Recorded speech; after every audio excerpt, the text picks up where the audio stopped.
The IT and Infrastructure Committee to order at 6:48. On the committee is myself, Councilor Holmes, and Councilor Conti. Tonight we have one item of business from the docket of October 3rd, 2023. I entertain a motion to transfer $14,942.36 from account 1124100-578-300 Citywide Reserve Fund for transfer to account 1133100-530-185 Budget and Admin Emergency Alert. Second. Motion's in order. And this is to transfer funds over to purchase an emergency alerting module for the city website. And what this new module will allow is emergency SMS alerting, alerts to be sent out to people's mobile phones and stuff like that. The current alerting system that we have only allows email alerts to be sent out. I don't know if people have signed up for, yeah, it's 500 alerts.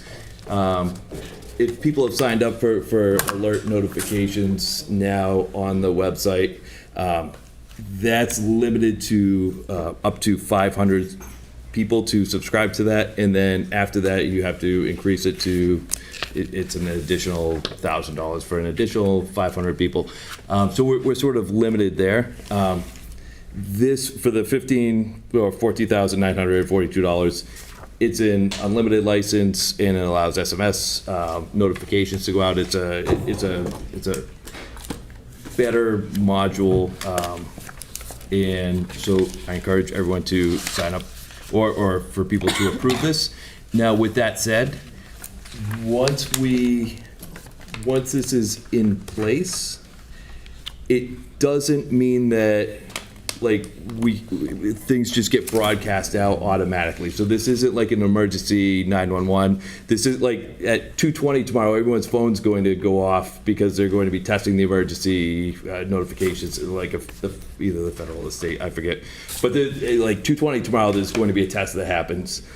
That's not this. So everyone, this is still a subscription-based thing. So after this rolls out and we upgrade, everyone will still have to then go through a process of encouraging people to sign up and all that. But this is incredibly important, especially with the lifting the winter parking ban and all that.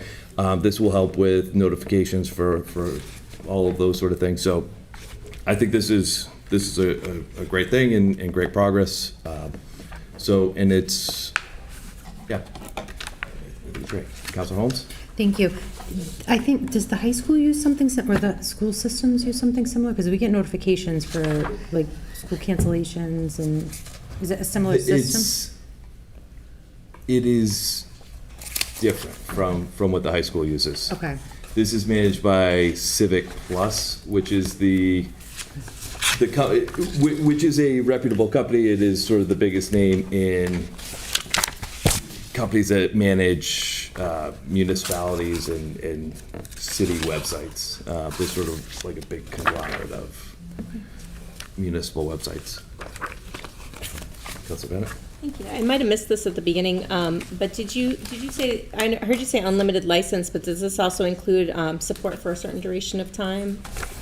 There will be a ongoing support cost, and you know what? I don't know what that cost is. You can get that before next week, right? What's that? You can get that info before next week, right? Yes, absolutely, yeah. No, so this is to vote it out. Now, and so right now, this is already paid for out of professional services. Mm-hmm. So this is just to transfer the money,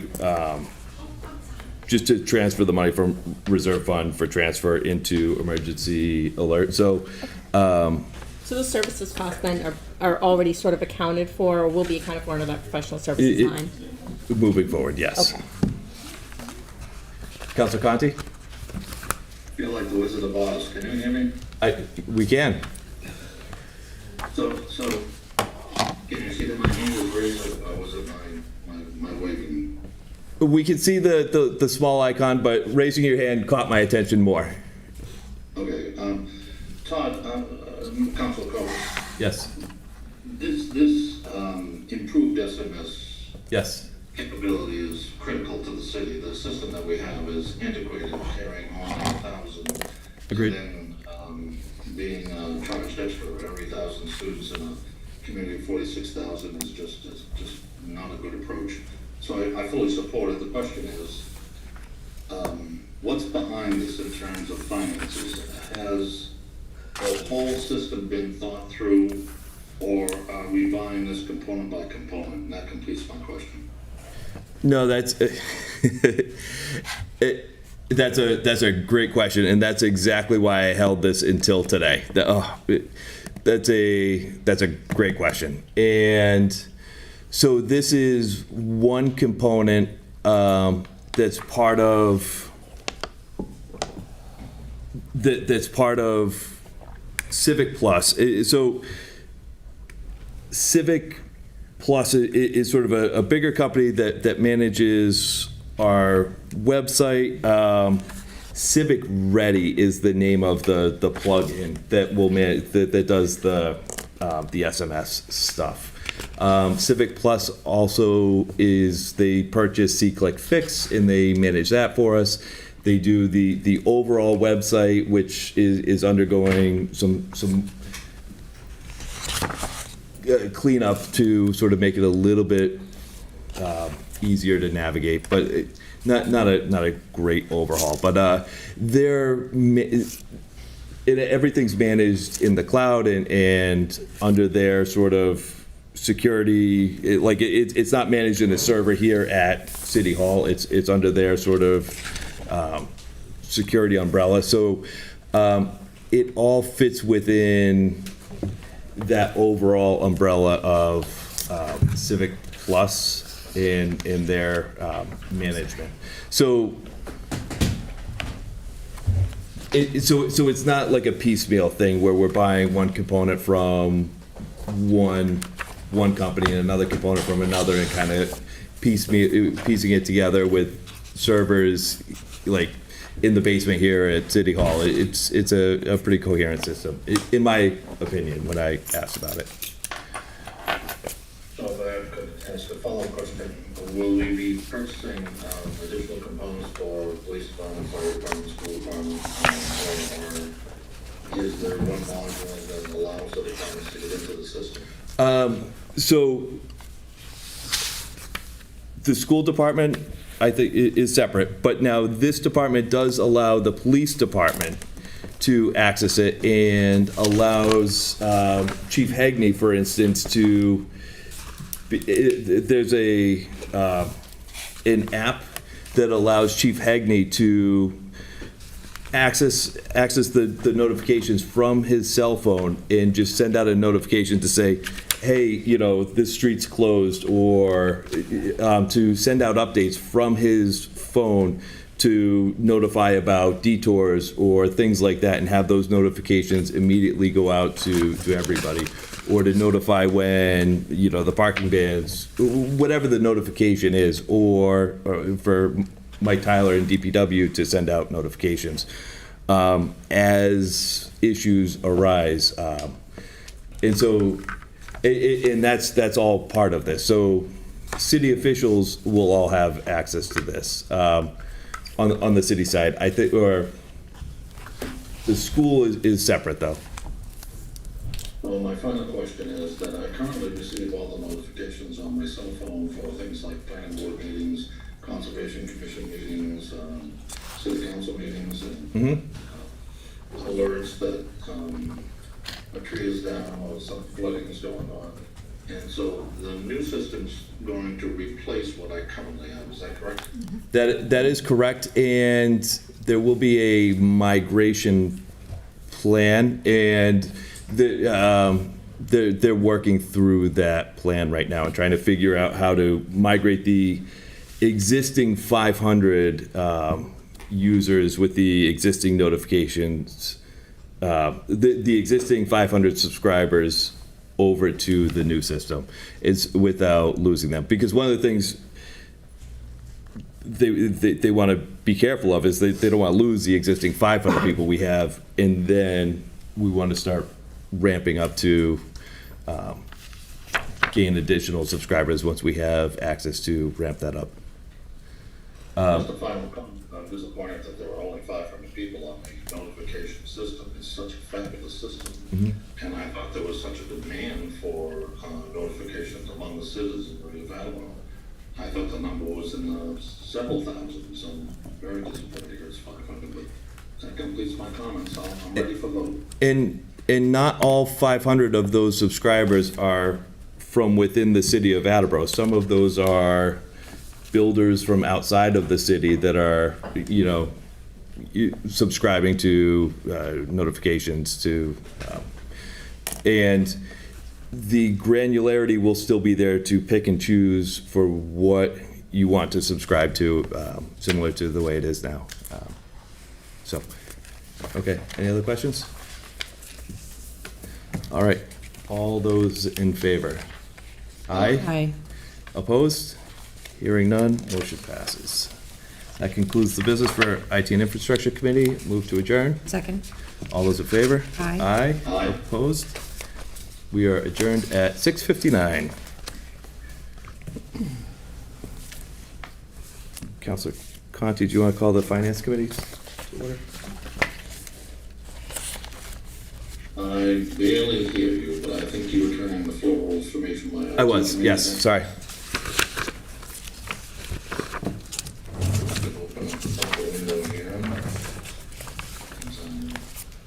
I'd like to call the Finance Committee to order at 7 o'clock.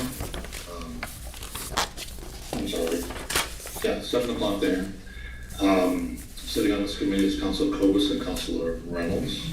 I have just one matter to bring before you this evening from the docket of October 3rd, 2023. And I entertain a motion to approve a supplemental appropriation of $107,286 to account 11241-000-578300 citywide reserve fund for transfer. Second. Thank you, Councilor Cobus. This is coming from the certified free cash. We received a memo from Deb Gould that explained everything. The free cash is being divided up at this point for the supplemental budget so that the funds may be appropriated and used, and I believe I would like to see support from my fellow councils on this measure. I believe it's a good measure. That completes my comments. No further? I don't have any comments. I don't see any other comments, so the motion's in order. I'll call for a vote. All in favor, say aye. Aye? Councilor Reynolds absent. She is that. Not here. Thank you. Well, motion passes. And that completes the business that I have for the Finance Committee meeting tonight. So I'll call for adjournment at 7:08. Second? Motion's in order to adjourn. Do I hear a second? Second. Thank you. Motion's in order. All in favor, say aye. Aye? I Aye? declare the Finance meeting closed at 7:01. Thank you. I'd like to call this meeting of the Municipal Council to order at 7:02 PM. Please rise and join me for a salute to the flag. I pledge allegiance to the flag of the United States of America and to the republic for which it stands, one nation, under God, indivisible, with liberty and justice for all.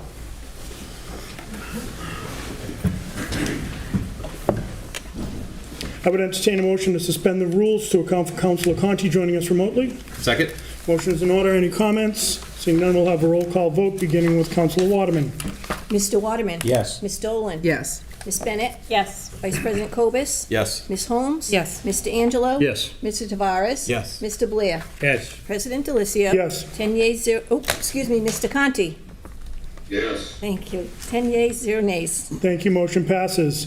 We will now take a roll call attendance where we have Council Conti joining us via Zoom. Please answer with here or present, and we'll begin with Councilor Waterman. Mr. Waterman. Present. Ms. Dolan. Here. Mr. Conti. Present. Ms. Bennett. Here. Vice President Cobus. Present. Ms. Holmes. Present. Mr. Angelo. Present. Mr. Tavares. Here. Mr. Blair. Here. President Delicio. Present. 10 present, 1 absent. Thank you. Council Conti, thank you for joining us via Zoom. I know it's a little bit of a lift, and thank you to Jim Jones and Austin Ricketts for helping out via this meeting. We have 4 public hearings this evening, and we have several speakers. So tonight, we're going to, as we've done in the past, we're going to ask all speakers to keep their remarks on the topic of the public hearing. In council, we're going to ask that we ask only clarifying questions. That being said, Madam Clerk, would you please go on to the reading of the first public hearing? Sure. First public hearing for October the 3rd is to hold a public hearing for the purpose of setting the tax classification for fiscal year 2024, including discussion on the percentage of the local tax levy to be borne by each class of property. Thank you. We will ask for anyone to speak in favor, and we will actually ask the city assessor to join us at the podium. So Julie Hobson, please join us.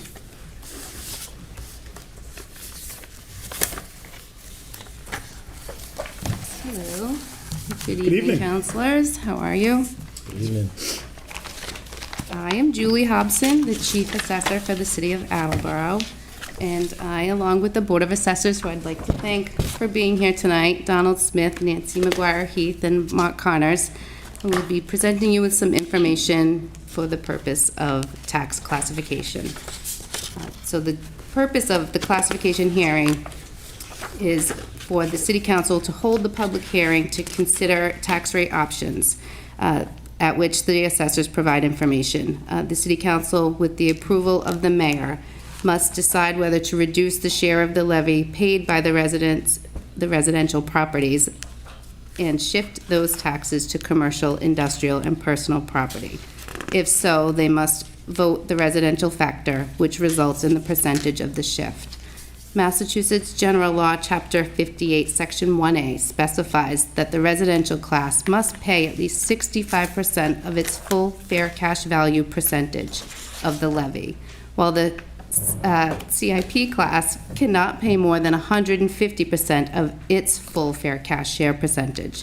Chapter 200 of the Acts of 1988 allowed for a shift up to 175% of the CIP, provided that the residential class does not pay less than 50% of its full fair cash value share percentage, and not less than the lowest historic residential percentage share. Because the percentage share calculated at the 150% is more than last year's chosen share percentage at the shift of 1.38, the calculation at 175% was allowed. Therefore, this year, the Department of Revenue has determined the minimum residential factor to be 0.87872, which allows for a shift of up to 1.75% to the commercial, industrial, personal property. So the first step in setting the tax rate is the classification and value of all the taxable real and personal property in the city. All properties are classified as of January 1st, and again, valued at their full and fair cash value. Fiscal year 2024 assessments utilized sales data from the previous calendar year of 2022. 1,196 deeds were recorded in the city of Attleboro in 2022. And from those transfers, the assessor's office inspected and analyzed qualified sales as follows. I'm not going to go through the whole chart, but there were 366 single-family sales with an average sale price of $511,929. 118 condominiums with an average sale price of $306,000. 49 two-families with an average sale price of $479,000. 23 families at $561,000, and 10 commercial and industrial sales with an average price of $614,740. The income approach to value is used in determining commercial and industrial properties with 2 years of sales support. The analysis of the income and expense returns for this year was performed, and no large market adjustments were indicated for the commercial and industrial assessments this year. Next slide. This chart, I like, it shows, where we come up with the assessed values. So we have to assess to full fair cash value according to the sales. The line on the chart are the sales data for the corresponding year. So the sales for 2022, you can see there was a peak at around 400,000, but then there was also another slight increase at the 650,000. That's the percentage of property sales. And you can compare that to the assessed values, which is the bar chart. So our assessed values, you can see the shift from the 300,000 up into the 350,000 for the majority of the assessed values. And then you can also see how values do shift up according to where the sales are. Next slide. This is the Gateway Form LA4. This is what we submit to the Department of Revenue. They issue a comparison report based on our assessed value data. And you can see there were changes in every property class.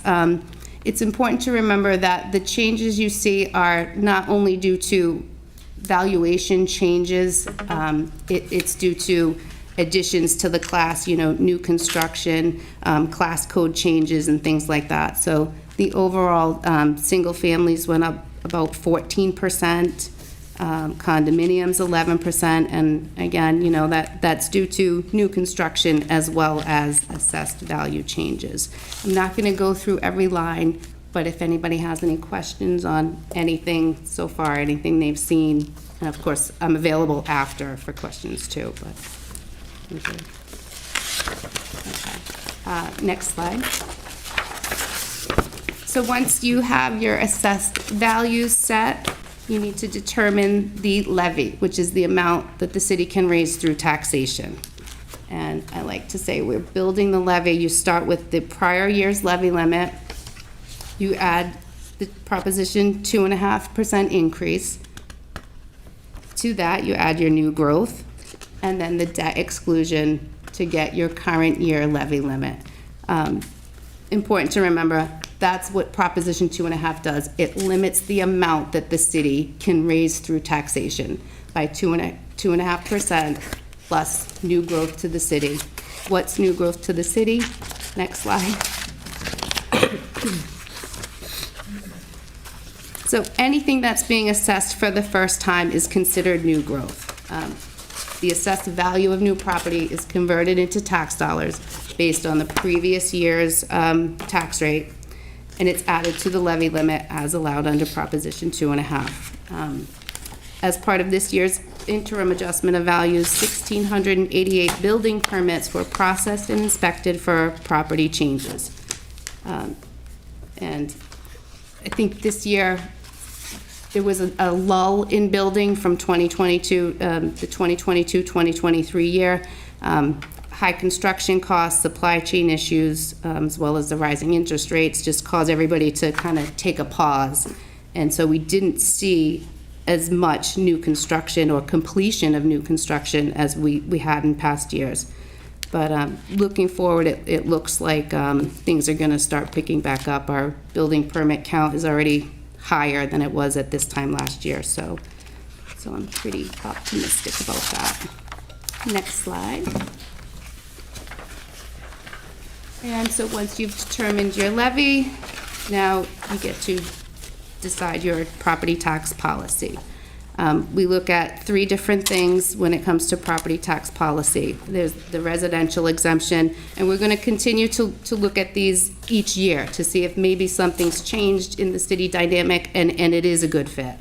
But for this year, the residential exemption, and that exempts up to 35% of an average assessed value on Class 1 parcels for homeowners that reside in the parcel. Sorry.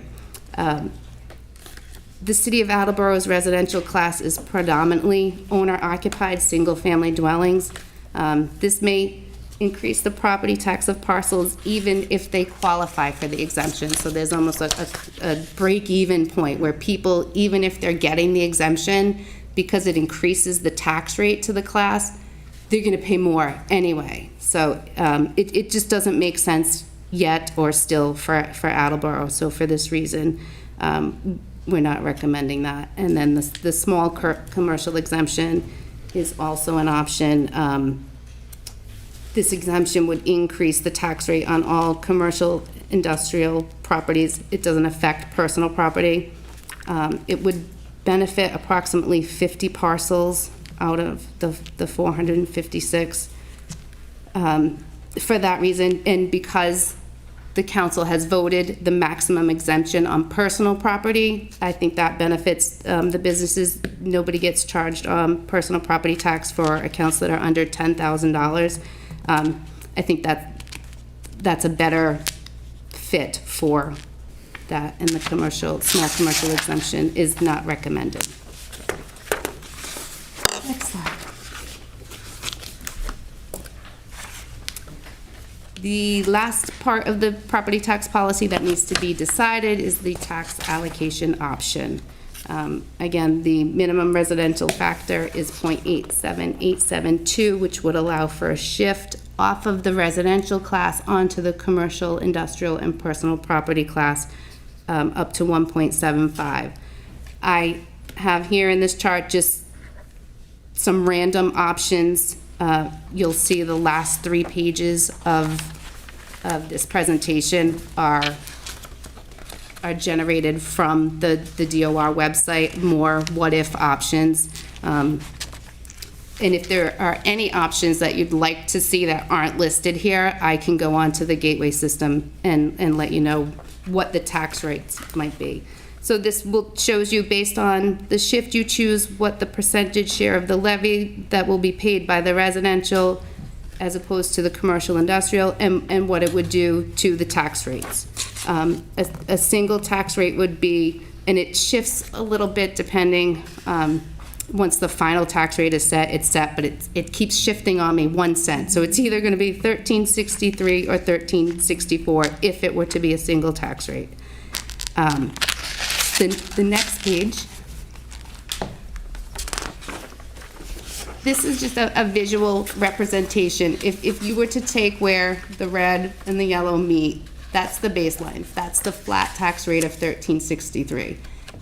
The yellow side shows the reduction in the residential rate as opposed to what the increase is in the commercial, industrial, and personal property rate. So for every 1 cent reduction in the residential rate, it's a 7-cent increase to the commercial, industrial, and personal property rate. And that's because it's more of a pool to pull from. There's more of a, there's more there to absorb the levy percentage. Next slide. This is what I call my kitchen sink chart. It's just everything for the last 5 years. The total residential class values, total commercial, industrial, personal property, total all class values, what the tax rates were, what the shift selected was, what the total levy was. It's just a comparison of the last 5 years. I'm not going to go through all the lines. Next slide. The top 10 taxpayers for the city of Attleboro, they're pretty much the same every year. Usually it's Massachusetts Electric, National, New England Power, Bristol Place Investments, that's the big shopping plaza down in South Attleboro, Eversource, Amalgamated. It's really all, it's funny because your smallest class is the commercial, but they're the top 10 taxpayers always, so I find that very interesting. And then I just give you a commercial, industrial, personal property breakdown graph to kind of show you what's making up those classes. Most of it's utility. The next biggest class is factories, and of course, stores and plazas. That's pretty much that. Next page.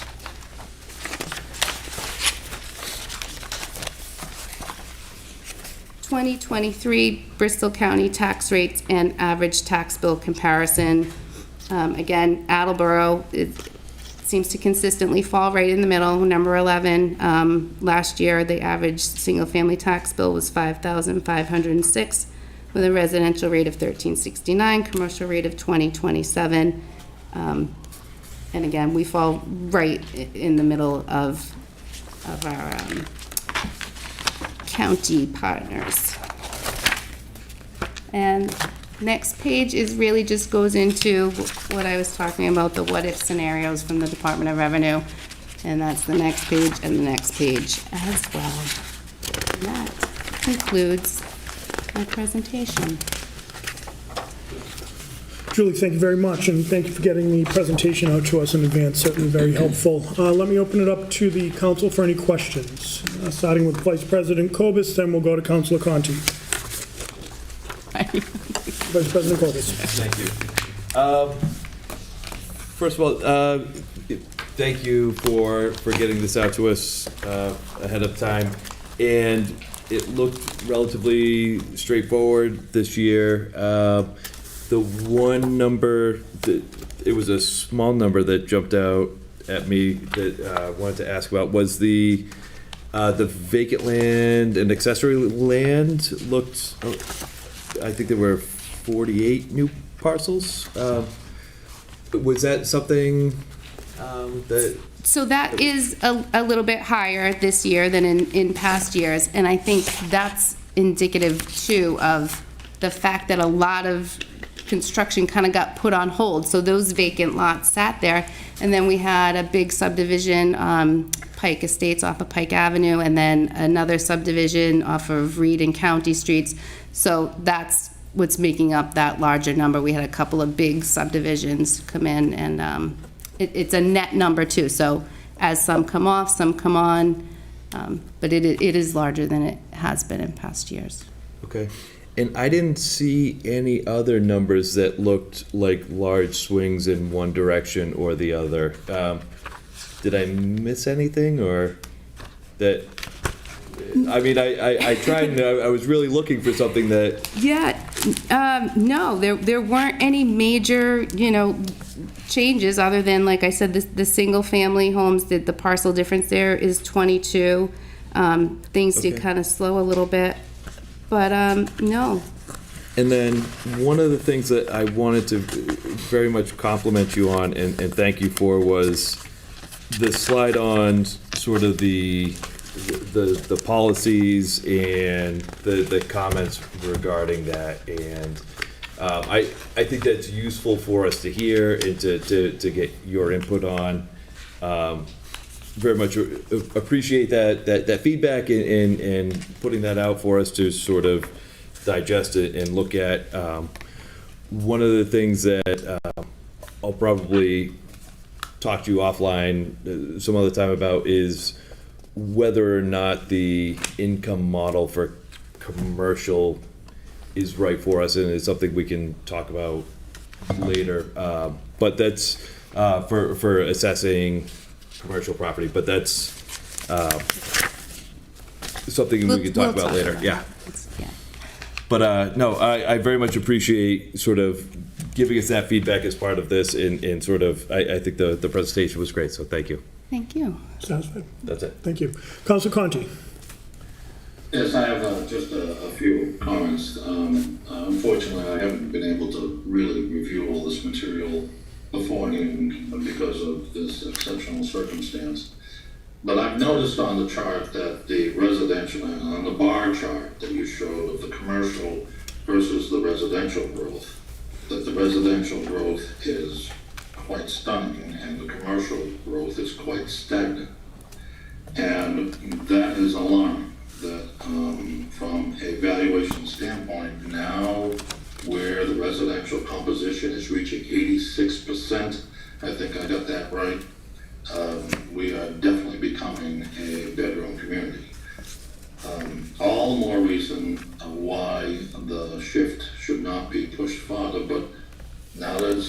I felt the ground shake here in New Orleans when you said 1.75. So that's a big change for the commercial marketplace in the city of Attleboro, particularly the downtown businesses. I noticed in your very colorful multiple bar chart with the lines that you're comparing the assessed values versus the sale prices, that you have regression going on in the lower portion of your marketplace. And I'm sure that this must be an interim year for the city of Attleboro, because that regression is going to have to be repaired before you get to a revaluation stage, which means you've got some changes to make in your regression analysis. Right. Third, the residential exemption and the small commercial exemption, the city council votes down every year. And I wanted to know, were you asked to bring that before the council this year, or did you bring it before the council because you felt obligated? I brought it before the council last year and this year because I felt obligated, because it is one of the options that I feel everybody needs to know, need to be decided each year as tax policy. However, it was my understanding that the mayor, with the approval of the city council, makes the recommendation for those exemptions. So they're not recommended. So I'd like to inform the council I'm dead set against both of them, the residential exemption and the small commercial exemption. And it's my opinion that that does not need to be brought before the council every year, that once the council votes it down, that it should only be brought before the council if it's requested. But that's the way we do it in my jurisdiction.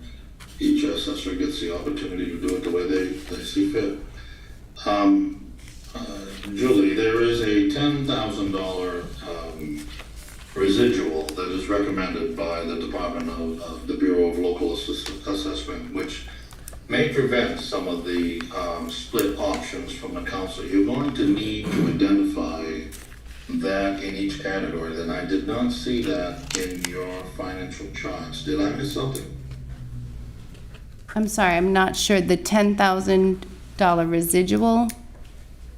Yes, that when you get to your options table in the gateway system and you plug in the split, we need to keep at least $10,000 in reserve levies open, because there are subtle changes that happen after the council votes on the switch, on a shift, that affect the actual split on the tax rate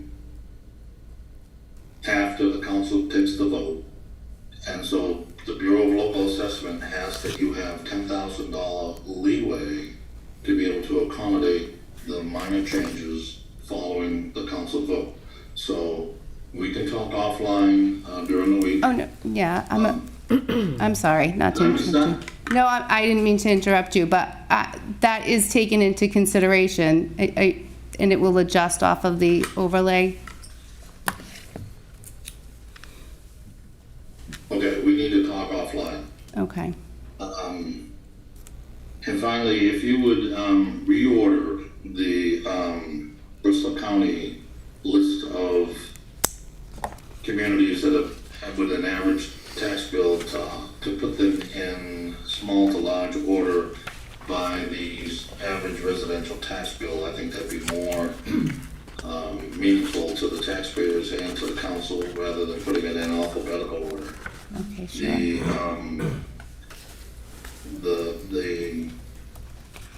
And I would add that I would like to see a chart of the tax split options with the amount of levy remaining in after the levy, before we take a vote. And that concludes my comments. Thank you, Counselor. Additional questions or comments for the Chief Assessor? Okay. Julie, thank you very much. Thank you. Julie. Thank you. Have a good night, everybody. Thank you. As always. Do we have anyone else to speak in favor? Anyone else to speak in favor? Anybody to speak against? Anybody to speak against?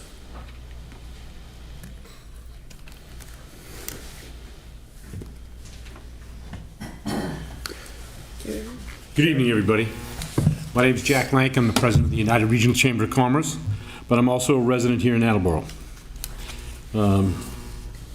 As Peter so kindly reminded me, he's heard this speech 32 times. I don't know how many times you've been here. 24. 24. The United Regional Chamber of Commerce has advocated against this dual tax rate for years and years, because it's just not fair. A dual tax rate raises no additional money for the essential town services, none whatsoever.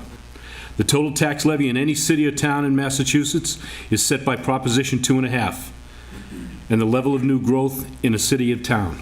Look at the difference in the new growth between the residential property and the commercial. We're losing businesses in Attleboro. We can't afford to do that. By raising the taxes again, as have been in the past years, we're going to lose more businesses. And that's going to be less money that the commercial and the industrial is going to add to the city. Under our dual tax rate system, because there's a ratio right now of, what, 86% residential, 14% commercial, and we're losing those commercial rates. We're losing those commercial businesses. It's scary. Almost all of the local professionals and businesses have already suffered, past couple of years through COVID, and then we just went through this terrible flooding. I know of 6 businesses that we're going to lose because of this flooding. And not that you folks have anything to do with it, but we haven't heard a word from the state or the feds to help us out at all. I understand that there's a crazy number that we have to reach before we can get any aid, something 13, 15 million. And the city just hasn't had that much damage yet. But some of those small businesses, as most of you know, been around a long time. But this just devastated them. Raising their taxes is just going to hurt a little bit more. Business and professionals have many costs doing business that are invisible to the consumer, such as the ever-increasing insurance costs for property and errors omissions, licensing fees, and we all face double-digit in health insurance. All of us. That's not helping businesses here in town either. We need to find a way to keep businesses here in town, and raising their taxes isn't going to be one of the ways that we do that. An increase in the tax rate is a significant sign to new and existing businesses that this city is not business-friendly. You've heard me say this for many years. We got to turn that around. If we want businesses to come here to Attleboro, we got to make it, that they want to come here and not come and fight about their taxes. The current split tax rate is also an incentive to build more residential homes. Well, look how many homes have been built compared to how many commercial properties have been taken over or been sold here in the city. I believe it was Mr. Conti who said, we have become a bedroom community. Not that that's what a lot of people want, but that's the way it is. Because business taxes are based differently from the residential taxes, which are based on real estate property values. When the value of business goes down, which it often does, especially right now, the commercial and industrial property tax base itself erodes, resulting in less and less tax dollars emanating from the businesses. It's important to note that due to the nature of the commercial tax structure, which is mandated by law, the real value of the very entity that the commercial taxes are determined by often then decreases. And after this pandemic, commercial values will be way down, as you saw in some of the numbers. Nobody wants to build right now. Interest rates are sky high. I think we're through the supply chain stuff that we've been through. Things have been coming through a little bit easier, according to my manufacturers. But assessed real estate values have escalated only because the true worth of residential property values in town have escalated. Home equity is real and a viable asset to homeowners, and companies doing business in our city should not be penalized because of this. The values of their business have traditionally not gone up in times of a sluggish national marketplace, but rather down. The United Regional Chamber just asked that this honorable body not vote to change the current tax rate and help sustain and not penalize the existing businesses that we have. If you ever go up to the 1.75, you're not going to see any business come to Attleboro. I know of 2 businesses that have left Attleboro to go to a neighboring town, not solely because of the tax rate, but that was part of the conversation. So I'd just like you all to think about that. We need to build our commercial taxes back up, but not with making it unattractive for business to come. Thanks for your time. Thank you. Do we have any questions for Mr. Lang? Okay. Jack, thank you. Thanks for coming out. Jack. Do we have anyone else to speak against?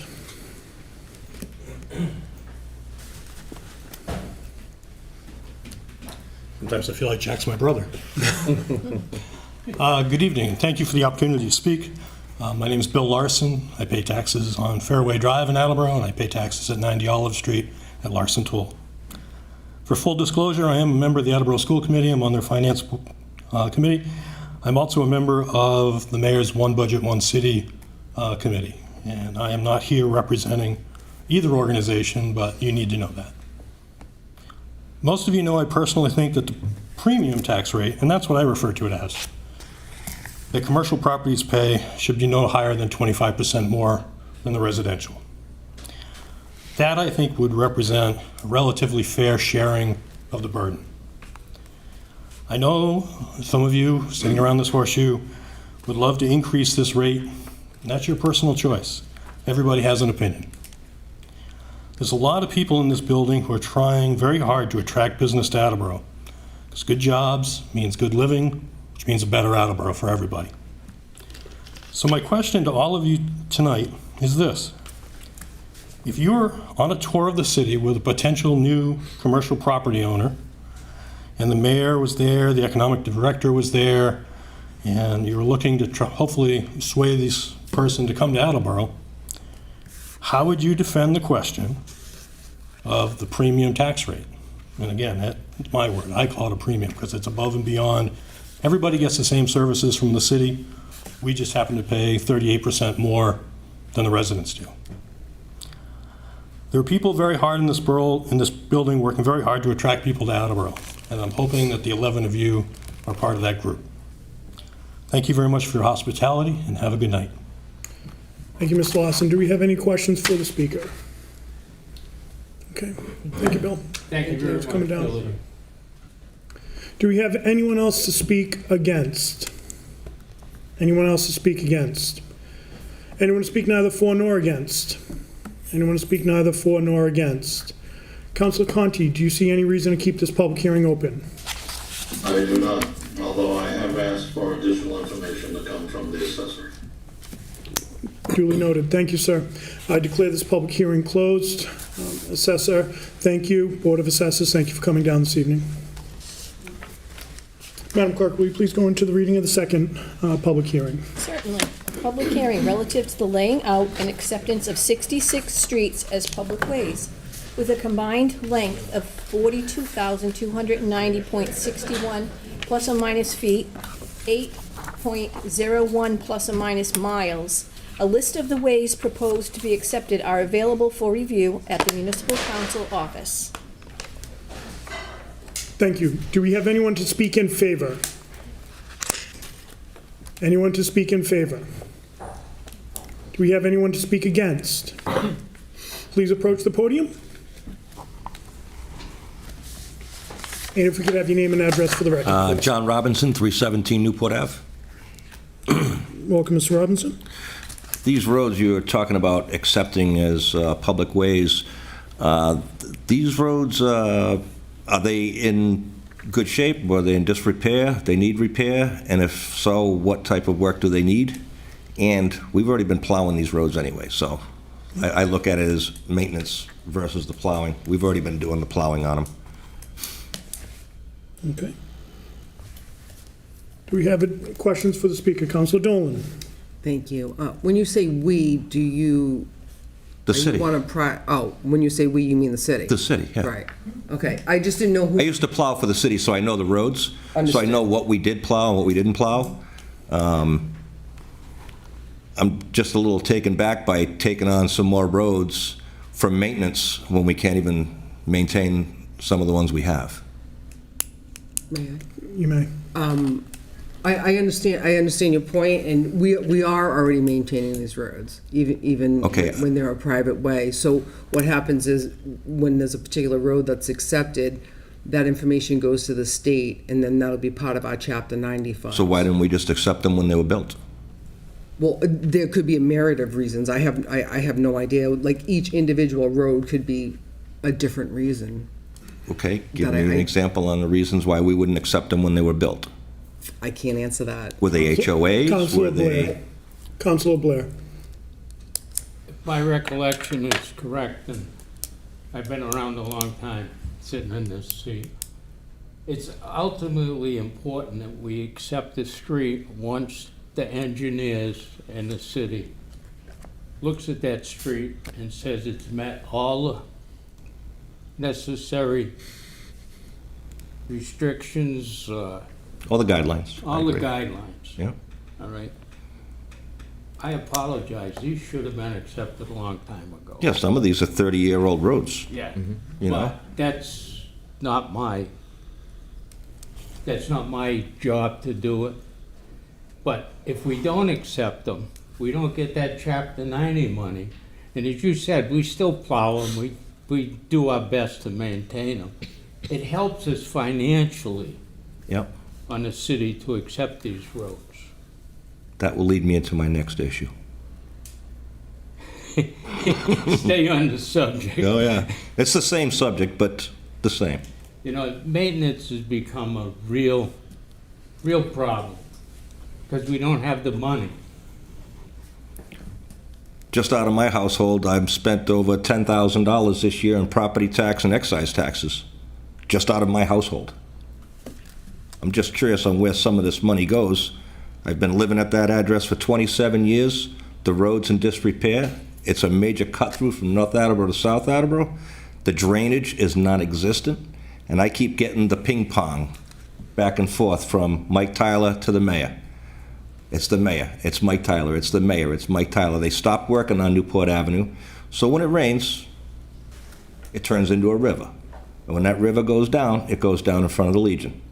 So every time that Legion closes the road, 60% of that water is coming from Newport Avenue because there's no drainage. They say the drainage is going to cost a lot of money. Next year, it's going to cost more. The year after that, it's going to cost even more. When do we stop kicking the can and fix the problem?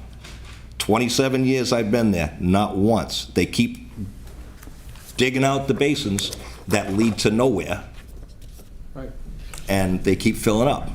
So as it erodes the front of my property, and the street is literally coming apart now after that last major rainstorm, Newport Avenue, that section that leads up to Old Post Road, is coming apart bad. And this winter, when the Christmas time comes and the snow comes, that road's gonna be horrible. It's gonna be majorly bad. I wouldn't mind it so much if I didn't see so much curbing and sidewalk going in all over town. That's gotta be hundreds of thousands of dollars. How about the roads? You know, I've spent thousands of dollars on taxes and excise taxes at my property, and I've asked year after year after year. This year, I just got to a certain point, and the neighbors got to a certain point. We're just tired of seeing it. They started doing Newport Ave, then they stopped. And we were all excited. We were gonna get, the road was gonna get fixed. And we are a major cut-through. I know most of you probably go up and down that road on a regular basis. Point Just of look order. at it. Yes. Sorry, I understand your frustrations, but it's not related to the topic of the public hearing. I understand, but this has to do with roads too. Hold on, the president has to speak on what I just said, because I said point of order, and so he has to speak on that. I'll rule in favor of that if we could keep the conversation, because we do have several speakers, several more public hearings. What I will add to that, though, is to Councilor Blair's point, what accepting these streets will do will open us up to more funds for Chapter 90, which is used for street repair, which, you know, I think Councilor Holmes I would ask you that you bring these concerns to to Superintendent Tyler, and maybe get some answers on this for next meeting. Yes. Thank you. Yeah, Superintendent Tyler is well aware of me. I've been nagging him and the mayor, and the mayor doesn't call back. So the next step is, I So if guess, we can just stay focused on the topic at hand, Mr. Robinson. it's part of the topic. We've heard your concern. I'm against these roads for that particular reason. Okay. So there's the reason. No, appreciate that. You know what I mean? I Yeah. don't need to, we don't need to maintain any more roads if we can't maintain the ones we have. Sure. You know, and I know those roads that are on that list, if you go on those roads, a lot of those need resurfacing. And if you guys resurface those roads before fixing Newport Ave, there's gonna be a lot of ticked off people, really. That's why I'm here. I mean, yes, it has nothing to do with those roads, but it has a lot to do with those roads, considering you're gonna be spending our tax dollars on them, you know? Level Acres, it's like 30 years old. Now we're gonna accept the road now that they need repair? Same thing, Rock Road, Logan's Run. A lot of those roads need work. And if we start throwing money at those roads without fixing the main road, Newport Ave, that's not fair to those residents either, you know? Like I said, I've been there 27 years and watched it deteriorate and watched them empty out the basins every year that go nowhere. Yeah, with all due respect, duly noted, and we'll certainly raise this appropriately. Point noted. Yeah, well, thank you for your time. No, Ms. Robinson, thank you for bringing it to our attention. Do we have anyone else to speak against? Please come to the podium. Hi, And your name and address for the record, please. Sharon Hudson, 71 Dexter Street.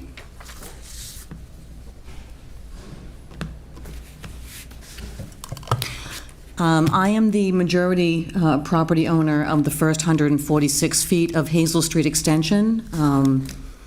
I've had the unfortunate experience of investing a sizable amount in a high-end survey. I didn't know Hazel Street extension was a private way. I think a lot of my neighbors were unaware that it's a private way. The city, DPW, has led me to believe that it was city-owned. It's not. The abutters own it. We share the responsibility for its upkeep according to Mass General laws and common law and Massachusetts bylaws. The abutters are responsible for the upkeep and maintenance and the snow plowing of all private ways in our Commonwealth. Unless our municipality actually accepts Chapter 40, Section 6, which we have not. And as of this morning, I checked again, we have not. So I understand that the city has been plowing these roads as a courtesy to many families that live in our municipality. And I'm not opposed to that. And I'm certainly not opposed to someday maybe Hazel Street extension, becoming a viable road. But because it was not adopted from its inception, from decades ago, by law, it now defaults ownership to the abutters. Now, I'm not opposed to developing it, but it's all gravel. There is no drainage. There's no pavement. There's no curbing. There's no real telephone poles. There's no manholes. There's no sewer. There's no proper grading. There's no proper height of any power lines or telephone lines. It's a glorified driveway that originally was part of 65 Dexter Street, and because the subdivision off of Hazel Street Extension was an A&R, well, it's a 15-foot wide gravel driveway, and now it's a glorified access point just for the residents who have the luxury of having the privacy to live back there. So if my fellow neighbors would like to, band together and petition you to have Hazel Street, following the proper laws and protocol, following the procedure, and have that accepted legally by 50% or more vote from the abutters, I will go with majority rules because I'm the new kid on the block. And, my neighbors have been there a lot longer than I have, and if that's what they want, I'll jump on board. I mean, we have no mail delivery down there. We have no trash service. I tried to advocate for Waste Management to provide trash service, and I was really genuinely excited about that, and I have been harshly chastised by my neighbors for that. That's how that angst got started. I thought I was doing a good thing by trying to improve public service on that road, and that unfortunately did not play out very well. So we have that option as long as we follow the right protocol. Right now, it's in the ownership hands of the abutters, and because of the wrongful position of Hazel Street Extension The bulk of it, and the first 146 feet, is part of my property. But I do respect my neighbors who have tenure behind me, and if they wish to have that, to petition to have that road accepted, then I will support them. Thank you. Do we have any questions for Ms. Hudson? Okay, Sharon, thank you very much. Thank you very much. Thank you. Do we have anyone else to speak against?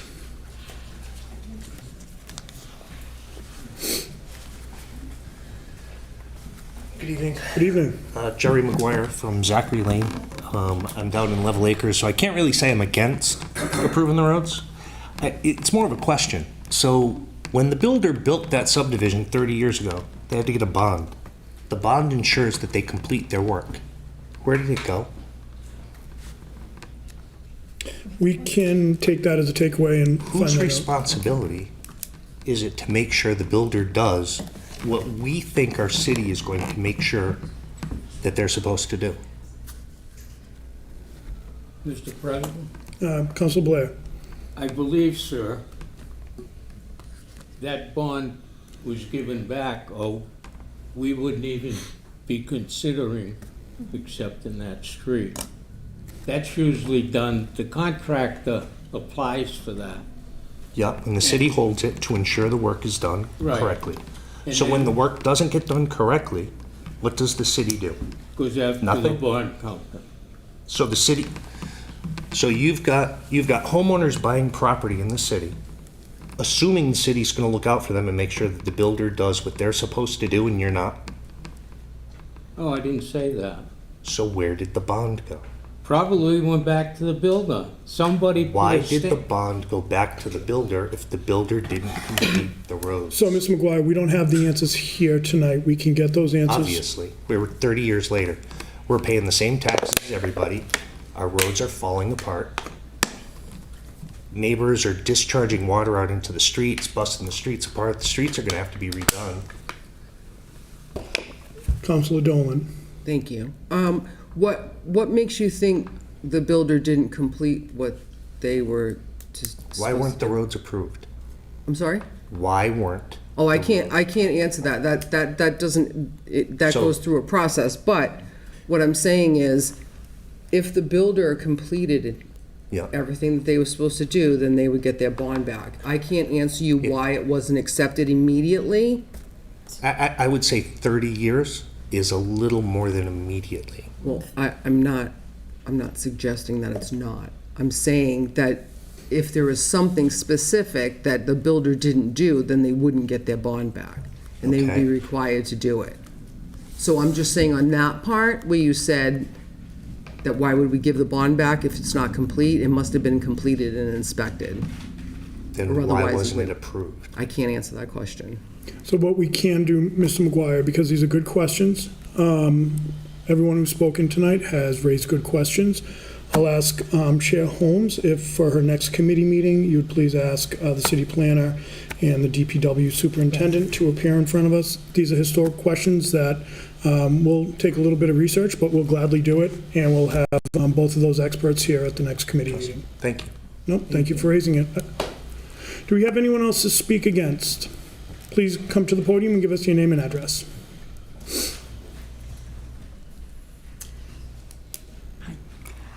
I'm Lisa Masterson, and I live at 65 Dexter Street, also known as Hazel Street Extension.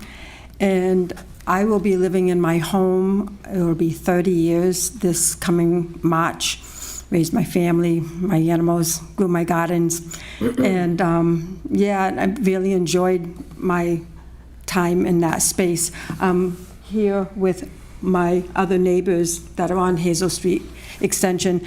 The only one missing is our neighbor, a 95-year-old neighbor, Ruth Sylvia, who gave me her permission to speak on her behalf. We love our dirt road. We have maintained our dirt road. We've asked nothing of the city on that road, with the exception, I know personally myself, and I know some of the other neighbors have done it, but personally, I can give you my bills, show you the money that I've spent on putting new gravel on our road. It does dip down, and I have a mason who brings rock from more sand and gravel and fills in those holes, and occasionally when I, maybe don't keep up with it as much as my 95-year-old neighbor would like. She will occasionally, maybe once or twice a year, call the city and ask them if they could take a look at the pothole on that road, because she thinks maybe the last time they filled it, they used talcum powder, because it went away really quick.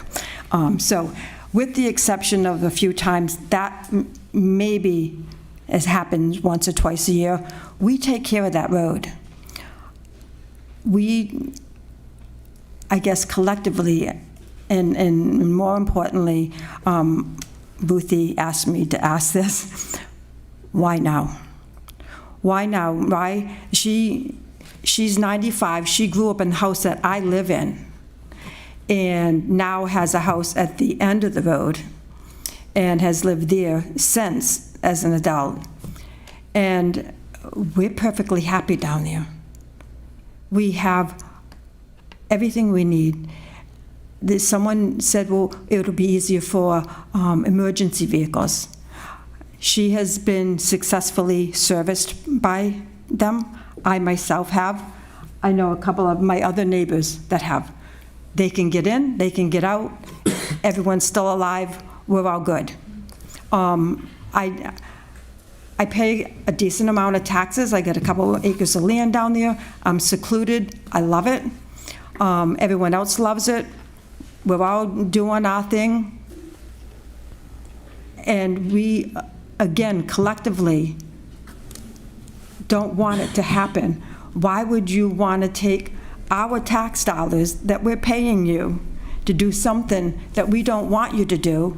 And people who are living around town, I'm sure if you asked them if they wanted their tax dollars spent on widening our road and making it clear that there's people down there, because frankly, I don't really want people to know. I have people that come to my house for the first time and they grew up in Attleboro and say, I never knew this was here. Hallelujah. Hallelujah. Because when I go out to the car in my pajamas, I don't even get seen. Love it.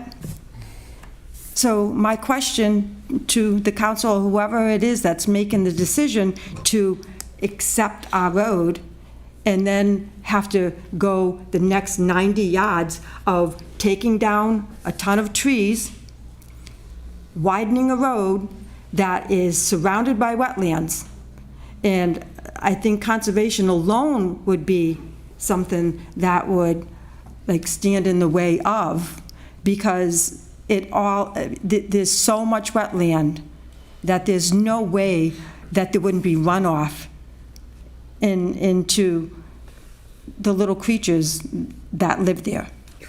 Councilor Holmes. Thank you. Thank you for coming in. So I understand that this has taken a while, and we're going to get some clarification from the planning department about maybe why that's happening. But you're kind of going really far into the future. This is something that accepting the road doesn't mean that we have a plan in place to widen the road, doesn't mean we have a plan in place to pave the road. There's nothing like that that's prepared for. That was all presented at one point with the last mayor. And there was a back and forth between all of us because there were complaints about us putting our trash on the sidewalk that we already pay taxes for. So somebody at the front of our road did enough complaining that he thought it would be best that the road was paved so the trash receptors could be picked up. Again, that's a whole separate issue. This is about this is a very specific issue. Okay, so what benefit would it be then for you to accept the road if you didn't plan on doing anything with it? Again, we could be accessing state funding based on how many streets we do have in the city. So right. But what if you accept the road, then much like Pete, and I know you from somewhere. Do you know me from somewhere? Very close Okay. friend to the group. Okay. All right. He was saying that it would then have to have certain specifications, correct? So if it's an accepted road, do we not have to go up to code? We don't suddenly have to become 40 feet wide and? No. No. So it would stop there. So what I would say, if I may, the reason we're having these public hearings are to get input that otherwise we may not have been able to hear. So feedback from yourself, from Mr. McGuire, from Sharon, from Ms. Robinson. This is all helpful for us because otherwise we may not have been able to hear it. Okay. We're not equipped to answer questions. What we are equipped is to listen to you, listen to your concerns, take your concerns and try to get the answers at appropriate times to be able to answer them. Because there is a whole history here, and every street is going to be different. We do several, we could do probably up to a dozen street acceptances in a year, half a dozen to a dozen, and 9 out of 10 times we don't have this sort of discussion, which this type of discussion is government at its best. This is where we have the opportunity to listen to the residents, understand some of the obstacles that they're facing in their day-to-day that impact their quality of life, and we have an opportunity to get some of these questions answered within the next week. Okay. I appreciate knowing that, so I'll probably sleep a little bit better tonight. And again, I do believe that if you do accept it, does it make it closer for that to happen? Is that like the first step in? No? Generally not. Generally, there's public hearing sessions, there would be public hearings. A lot of these projects would go in front of the planning board, depending upon what it is. It could be in front of the Conservation Commission you've talked. So there's certainly fail-safes in place. Well, we're just already kind of feeling it. They've already come down and they've taken down 3 trees.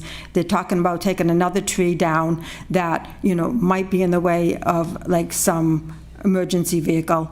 And it's already changing our landscape. And so we're all a little bit nervous, and that's why we're all here tonight on a Tuesday evening to speak to you and say, can you put on some brakes? And there's an awful lot of public hearings where we don't get public input. This is one where we're getting public input, which helps us be able to fully understand some of the below-the-surface issues that we may not see. So we certainly appreciate it. Awesome. Well, I appreciate you hearing me. Of course. I do like to talk. We like to listen. Thank you it so works. much. Thank you. Anybody else to speak against? Please come to the podium with your name and address for the record. Good evening. Good evening. I'm Preston Masterson. I'm among the aforementioned little creatures that may be susceptible to the runoff should the road currently known as Hazel Street Extension become a paved road. As someone that has been maintaining this road for as long as I've been allowed to access the shovels in the garage, I can say with confidence that it's taken care of. You guys are getting, in theory, free labor. Those potholes, some of the few potholes in the cities, you don't have to worry about. And I know that's a concern that you all have. I know that it's something that, you have folks calling you up, showing up to public hearings, bugging you while you're out of town. I'm here to offer relief. Myself, those folks back there have been shoveling gravel back into those potholes. We've been paying for the plows for that street. We've been trimming the trees. It's been well maintained for, as I said, as long as I've been allowed to do it. And, I just hope that I continue to be allowed to do it. And I know I don't have a cement mixer. So I really, really, really hope that we don't get to a point where I have to buy one of those. Things are very expensive these days, as we've seen, and I don't think I can fit a cement mixer in the budget. With that being said, as a resident of Attleboro, as someone that drives these streets, someone that drives Newport Ave, that drives on Dexter Street, that drives on South Main Street, I know not every road can be top priority. With that being said, I drive up and down Dexter Street a couple times a day, and every time I have to avoid entire sides of the street because of poor maintenance on that street.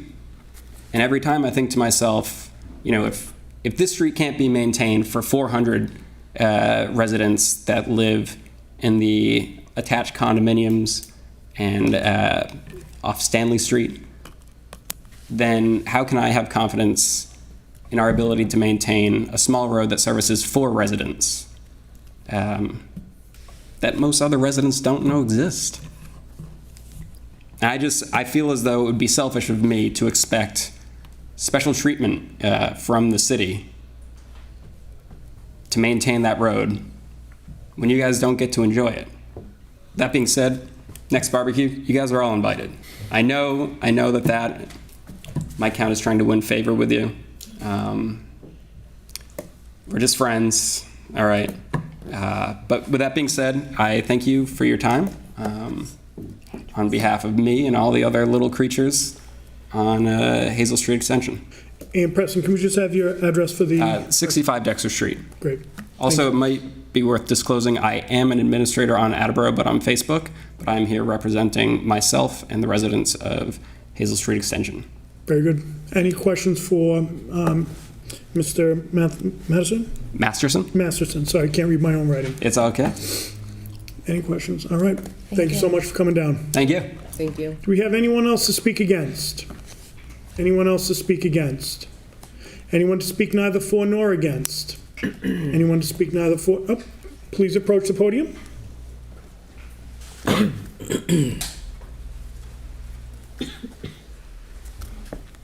My name is Sandra Elderkin. I live at 869 South Main Street in the city. And I came tonight to encourage you to be in favor of accepting the street. I've lived on that section of South Main Street for 53 years now and always thought it was a regular street. Didn't realize it wasn't. And so because of a lot of traffic that we get on that street, I would encourage the street to be accepted as a proper street. Are you talking about the same street? No. This lady? South Main Street that leads to the Elks driveway. Well, that wasn't the street we were talking about. Well, we have 66 of them. South Main Street? That was one There of the was one. 66, I believe. Am I correct? Nope, you were correct. Okay, so that's all I have to say. That's I okay. would just like to speak in favor of it being accepted. Thank you. Okay. Thank you. Thank you. Thank you for coming down. I can't believe South Main Street. Do we have anybody else to speak neither for nor against? Seeing none, Council Holmes, do you see a reason to keep this public hearing open? I do not. Okay, we declare that public hearing closed. Thank you, everyone, for coming out to speak. Madam Clerk, please go on to a reading of the third public hearing. Third public hearing, discussing a vote to release a deed conveying all of the city's rights, title, and interest in the property known as Reed Street, Assessors Map 25, lots 13 and 14, to the heirs of Walter L. Kelly. Do we have anybody to speak in favor? Do we have anyone to speak in favor? Do we have anyone to speak against? Do we have anyone to speak against? Do we have anyone to speak neither for nor against? Anyone to speak neither for nor against? Councilor Tavares, do you see any reason to keep this public hearing open? I do not. Okay, I declare that public hearing closed, and Madam Clerk, will you please go on to the reading of the final hearing? Yep, you got it. Final public hearing this evening, relative to a request to amend Section 10-4.11 of the revised ordinances of the City of Attleboro, isolated stop signs, to add southbound drivers on Steeplechase Circle at Bishop Street. Do we have anyone to speak in favor? Anyone to speak in favor? Anyone to speak against? Anyone to speak neither for nor against? Seeing none, Council Bennett, do you see any reason to keep this public hearing open? I do not. Thank you. Thank you. I declare this public hearing closed. I would now entertain a motion to enter into committee of the whole. Second. All those in favor? Aye. Opposed? Oh, actually, hold on, I'm sorry. We need a roll call vote. We'll begin this with Councilor Blair. Yes. Mr. Blair. Yes. Mr. Tavares. Yes. Mr. Angelo. Yes. Ms. Holmes. Yes. Vice President Cobus. Yes. Ms. Bennett. Yes. Mr. Conti. Yes. Ms. Dolan. Yes. Mr. Waterman. Yes. President Delicio. Yes. 10 yeas, 0 nays. Thank you, motion passes. We now in Committee of the Whole, if anyone has any piece of business to bring in front of the council. Seeing none, I would entertain a motion to arise. Second? We'll have a roll call vote beginning with Councilor Waterman. Mr. Waterman. Yes. Ms. Dolan. Yes. Mr. Conti. Ms. Bennett. Yes. Vice President Cobus. Yes. Ms. Holmes. Yes. Mr. Angelo. Yes. Mr. Tavares. Yes. Mr. Blair. Yes. President Delicio. Yes. 10 yeas, 0 nays. Thank you. We have now risen from Committee of the Whole, and we will now go into a reading of the mayor's communication. October 3rd, 2023. Dear municipal councilors, as you know, Attleboro has a long and proud history of honoring our veterans. To better serve and support our veterans, particularly as they age, it is important to cultivate a strong network of veteran service providers and support organizations. For these reasons, I have established an ad hoc Veterans Advisory Board, VAB, pursuant to Chapter 115, Section 12, the VAB, which will ensure that Attleboro veterans groups and service providers have regular, direct, and meaningful engagement with each other and with our Veteran Services Department.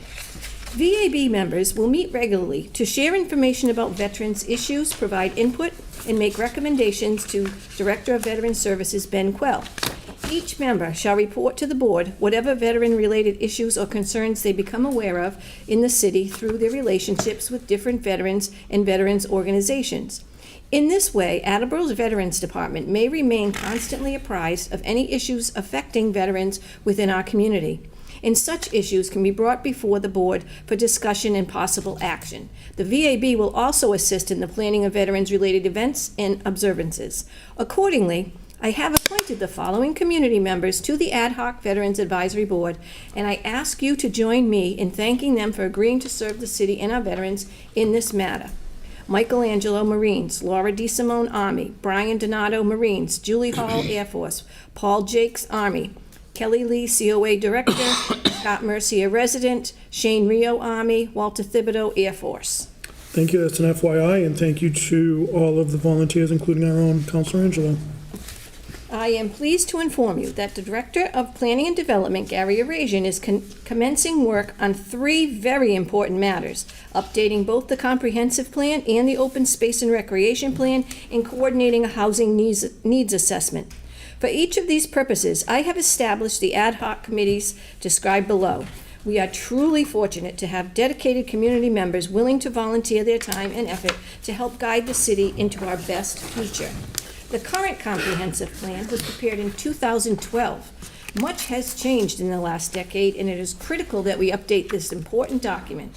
The comprehensive plan is not only a land use and planning tool, it also serves to inform policy decisions and community service levels, and is an expression of the city's values and preferences. Accordingly, I am pleased to inform you, your honorable body, that I have appointed the following people to serve on the Ad hoc Comprehensive Plan Steering Committee: Linda Alger, John Camara, Mark Cooper, Committee Chair; John Davis, Mike Davis, Tiffany Foster, Melinda Court, Rick Rathbun, Bill Ward, and Heather Whitehead. It's an FYI, and thank you to those volunteers as well.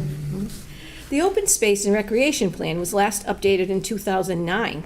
The city has grown and changed quite a bit since then, and an update to the plan is much needed. The Open Space and Recreation Plan is an expression of public goals, objectives, needs, priorities for recreational facilities and preservation of open spaces in the city. It also guides policy decisions as to how best to meet current and future active and passive recreational needs of city residents, and encourages city leaders and residents to preserve and protect our open space as vital to the quality of life for all in our community. Accordingly, I am pleased to inform your honorable body that I have appointed the following people to serve on the Ad hoc Open Space and Recreation Steering Committee: Shannon Benai, Committee Chair; Kathy Garapi, Leo Johnson, Lynn Roby, and Hans Schaefer. That's an FYI, and thank you to those volunteers as well. The Housing Needs Assessment, HNA, is a new and extremely important project, particularly as we find ourselves facing a significant housing shortage impacting people across the socioeconomic spectrum. The HNA will provide us with a better, deeper, and more comprehensive understanding of our current housing stock and help guide policy and planning decisions as to how best meet the housing needs and desires of current and future residents.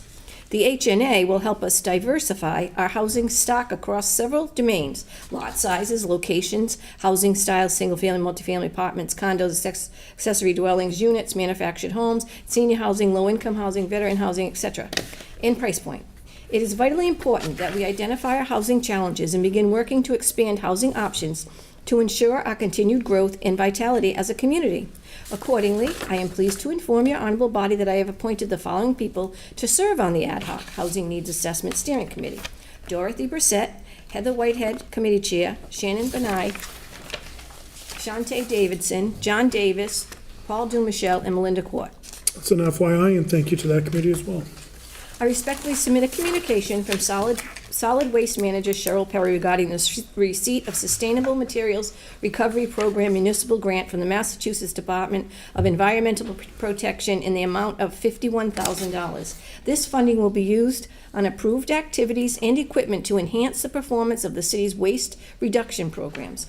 In accordance with Chapter 1, Section 12 of the revised ordinances of the City of Attleboro, I hereby request your honorable body to approve expending such funds and any future grant amendments, copies in your packets. Finance Committee, please. I respectfully submit a communication from Superintendent of Park and Forestry Derek Corsi regarding a donation of murals at the Balfour Riverwalk. The Attleboro Arts Museum was awarded a $12,500 grant through Mass Development TDI towards the expansion of Attleboro's public art initiatives. This funding covers artists' fees and materials used to create 2 painted murals at the Balfour Riverwalk Park. The Park Commission unanimously approved this project. The completed murals will be a donation to the city. In accordance with Section 1-12 of the revised ordinances of the City of Attleboro, I hereby request your honorable body to accept this generous donation to the City of Attleboro. Copies in your packets. Public Works, please. I respectfully submit a communication from Director of Veteran Services Ben Quell regarding the need for funds to account for a shortfall in the Veterans Agent's salary for fiscal year '24.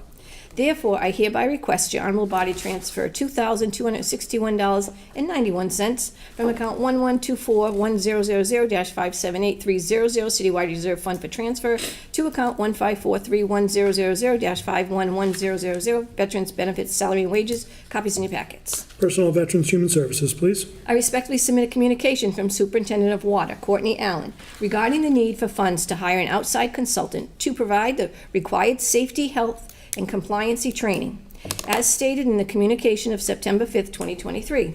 Personnel Director Lynn Devine has identified a need for an update to the city's job safety trainings and protocols. Therefore, I hereby request your honorable body transfer $24,570 from account 6100-578300 Water Enterprise Fund Reserve Fund for transfer to account 6100-530180 Water Enterprise Fund Safety Study. Copies in your packets. Public Works, please. I respectfully submit a communication from Superintendent of Water Courtney Allen regarding the receipt of a grant through the Massachusetts Clean Water Trust. In December 2021, the EPA finalized revisions to the lead and copper rule to include an inventory of all service lines in the distribution system to determine the presence of lead service lines or service lines of unknown material. In fiscal year 2023, Council approved funding for assistance with the lead service line inventory in the amount of $80,000. Since October of 2022, the Water Department has been working closely with the GZA Environmental on completion of this inventory. This grant includes reimbursement up to the total cost of the project. Therefore, in accordance with Chapter 1, Section 12 of the revised ordinances of the City of Attleboro, I hereby request your honorable body approve expending of such funds in future grant amendments. Public Works, please. I respectfully submit a communication from Director of Recreation Dennis Waltz regarding the need for funds to purchase a Tommygate hydraulic lift gate for Rec Number 4. The Rec Recreation Department maintenance staff service approximately 70 barrels at our ball fields and memorials twice per week. The purchase of a Tommy Gate will be more efficient. Therefore, I hereby request your honorable body transfer $5,625 from account 1124100-578300 Citywide Reserve Fund for transfer to account 1630100-548030 Recreation Supplies Vehicles. Additionally, I hereby request your honorable body authorize the use of funding from the Recreation Revolving Funds to complete the purchase if needed. Copies in your packets. Public Works, please. Excuse me. I respectfully submit a communication from Director of Planning and Development, Gary Arasian, regarding the receipt of Green Communities Grant of $110,050 from the Executive Office of Energy and Environmental Emergency Affairs, EOEEA. These funds will be used on weatherization projects at the Fire Department Headquarters, Fire Department Training Center, Twin Village Fire Station, and the Parks and Forestry Administration Building. In accordance with Chapter 1, Section 12 of the revised ordinances of the City of Attleboro, I hereby request your honorable body to approve the expenditure of such funds and also approve any further grant amendments, copies in your packet. Public Safety and Emergency Management, please. I respectfully submit a communication from Director of Council on Aging, Kelly Lee, regarding the receipt of an earmark grant from the Executive Office of Elder Affairs in the amount of $80,207. Funds must be expended no later than June 30th, 2024. In accordance with Chapter 1, Section 12 of the revised ordinances of the City of Attleboro, I hereby request your honorable body approve expending such funds and any future amendments, copies in your packet. Personnel, Veterans, Human Services, please. As you know, the city anticipates more free cash than originally expected. While the final amount has yet to be certified, I think it's important to briefly highlight what we hope to accomplish when the funds are available. Consistent with the goals of my administration and sound fiscal practice, my first intention is to honor the commitments made in my fiscal year 24 budget message by making contributions to the Reserve Fund for Stabilization, Reserve Fund for Special Education Stabilization, and Reserve Fund for Compensated Absences. The exact amount of these contributions will depend on the final amount of certified free cash. Moving forward in fiscal year 24, we will closely evaluate additional needs as they arise to ensure the efficient and sustainable delivery of city services. In regard to the school department, we are in conversation with Mark Furtado concerning the use free cash funds towards the purchase of additional school security cameras and updated communications equipment. Additionally, consistent with past practice, we will be submitting an appropriation request to your honorable body to use free cash funds for the portion of net school spending that went unused and was turned back from the school department. Lastly, we are currently exploring the possibility of placing the net surplus funds in reserve so the school department could access them as additional fiscal year 24 need arise. In sum, although the federal government shutdown has been averted, the economic outlook remains uncertain, and it is important that we continue to proceed cautiously. It's an FYI, please, but we'll also send a copy of that to the Finance Committee, please.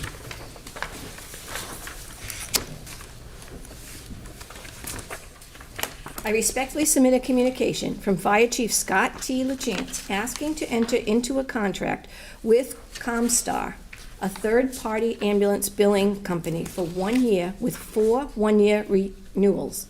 In accordance with Mass General Laws, Chapter 30B, Section 12, Subsection B, any contract exceeding 36 months must be authorized by the local government body for procurement. I hereby request your honorable body to approve this contract language. In addition, I request your honorable body approve this request prior to the start date of this contract on November 1st, 2023. Copies in your packets. Public Safety and Emergency Management, please. Sincerely, Kathleen D. Simone, Mayor. Thank you. We'll now go on to a reading of the clerk's communication, please. Clerk's communication, Tuesday, October 3rd, at the regular meeting, we have received a certificate of vote from Director of Planning and Development, Gary Arasian, certifying that on September 25th, 2023, the Planning Board voted unanimously in the affirmative, 7 yeas, 0 nays, 2 absent, to recommend to the Municipal Council that the loan order in the amount of $1,580,000 for the cost associated with the permanent PFAS treatment facility located at the Wading River Treatment Plant is consistent with section, is that 10? No, that's 6J, Municipal Facilities, Goal 16, Policy 2 of the city's comprehensive plan. Finance Committee, please. And that concludes all the communications. Thank you. We will now go into committee reports, beginning as always with Councilor Waterman. Yes, well, the License Committee does not have any business tonight, so we will meet at the next appropriate time. Thank you. Thank you, sir. Councilor Dolan. Thank you. I have three motions this evening from the docket of October 3rd, 2023. I move to transfer $26,460 from account wastewater enterprise fund reserve fund for transfer to account wastewater enterprise fund safety study to provide the required safety and health compliancy training. Second. Thank you. Motion's in order. Any comments? I don't. We discussed it in committee. Additional questions or comments? We'll have a roll call vote, beginning with Councilor Blair. Mr. Blair. Yes. Mr. Tavares. Yes. Mr. Angelo. Yes. Ms. Holmes. Yes. Vice President Cobus. Yes. Ms. Bennett. Yes. Mr. Conti. Yes. Ms. Dolan. Yes. Mr. Waterman. Yes. President Delicio. Yes. 10 yeas, 0 nays. Motion passes. Thank you. From the docket of October 3rd, 2023, I move to transfer $2,450 from account citywide reserve fund for transfer to account citywide supplies office equipment to replenish money used for the purchase of sandbags. Second. Thank you. Motion's in order. Any comments? This is just to replenish the sandbags that we gave out to residents during the floods. Okay, thank you. Additional questions or comments? Seeing none, we'll have a roll call vote, beginning with Councilor Waterman. Mr. Waterman. Yes. Ms. Dolan. Yes. Mr. Conti. Yes. Ms. Bennett. Yes. Vice President Cobus. Yes. Ms. Holmes. Yes. Mr. Angelo. Yes. Mr. Tavares. Yes. Mr. Blair. Yes. President Delicio. Yes. 10 yeas, 0 nays. Thank you. Motion passes. From the docket of September 19, 2023, I move to authorize the use of funding from the Recreation Revolving Funds to complete the purchase of a John Deere 1570 terrain cut mower with Petco collection system. This item was requested and voted on by the council in December 2021. Second. Thank you. Motion's in order. Any comments? So this was, if anybody remembers, we approved this back in 2021. We haven't gotten the product yet. The price went up, as I discussed in my committee. The price went up, and this part about using the Recreation Revolving Fund, if anything goes up any further, was left off, so we're just cleaning that up a little bit. Very good. Additional questions or comments? Seeing none, we'll have roll call vote, beginning with Councilor Blair. Mr. Blair. Yes. Mr. Tavares. Yes. Mr. Angelo. Yes. Ms. Holmes. Yes. Vice President Cobus. Yes. Ms. Bennett. Yes. Mr. Conti. Yes. Ms. Dolan. Yes, Mr. Waterman. Yes. President Delicio. Yes. 10 yeas, 0 nays. Thank you. Motion passes. that's all the business for Public Works, and we look forward to a committee meeting at the next appropriate time. Thank you, Councilor Dolan. Councilor Conti. Thank you, Mr. President. I have 6 motions to bring before the council this evening, beginning with from the docket of October 3rd, 2023. I move to approve a supplemental appropriation of $107,286 to the citywide reserve fund for transfer account. Second. Thank you. Motion's in order. Any comments? Yes, Mr. President, this supplemental appropriation is moving money from approved free cash into the supplemental budget for the expenditure of items which I anticipate will be capital improvements, and that concludes my comments. Thank you. Additional questions or comments? Seeing none, we'll have a roll call vote, beginning with Councilor Waterman. I'm sorry, Councilor Blair. Mr. Blair. Yes. Mr. Tavares. Yes. Mr. Angelo. Yes. Ms. Holmes. Yes. Vice President Cobus. Yes. Ms. Bennett. Yes. Mr. Conti. Yes. Ms. Dolan. Yes. Mr. Waterman. Yes. President Delicio. Yes. 10 yeas, 0 nays. Thank you. Motion passes. On the docket of October 3rd, 2023, I move to rescind the appropriation of $5,671,595 to state, to account number 198010000 state and county charges intergovernmental, which was our council vote number 7 from June 6, 2023, and replace it with the following: $5,871,782 to account 198010000 state and county charges intergovernmental. Second. Thank you. Motion's in order. Any comments? Yes, Mr. President and Council, the appropriation from the state and county has wound up to be $200,000 more than we anticipated. So this is a motion to correct the accounting, and I recommend the approval of all my fellows. That concludes my comments. Thank you. Do we have any additional questions or comments? Seeing none, we'll have a roll call vote, beginning with Councilor Waterman. Mr. Waterman? Yes. Ms. Dolan? Yes. Mr. Conti? Yes. Ms. Bennett? Yes. Vice President Cobus? Yes. Ms. Holmes? Yes. Mr. Angelo? Yes. Mr. Tavares? Yes. Mr. Blair? Yes. President Delicio? Yes. 10 yeas, 0 nays. Thank you. Motion passes. From the docket of October 3rd, 2023, I move to approve the following supplemental appropriation, $95,557 to the School Department Maintenance of Buildings Non-Educational Supplies School account. Second. Thank you. Motion is in order. Any comments? Yes, Mr. President, this is similar to the first motion of this evening, whereby we are moving money from free cash into the supplemental budget for the purposes of capital improvement and expenditures, and I would recommend its approval, and that concludes my comments. Thank you. Additional questions or comments?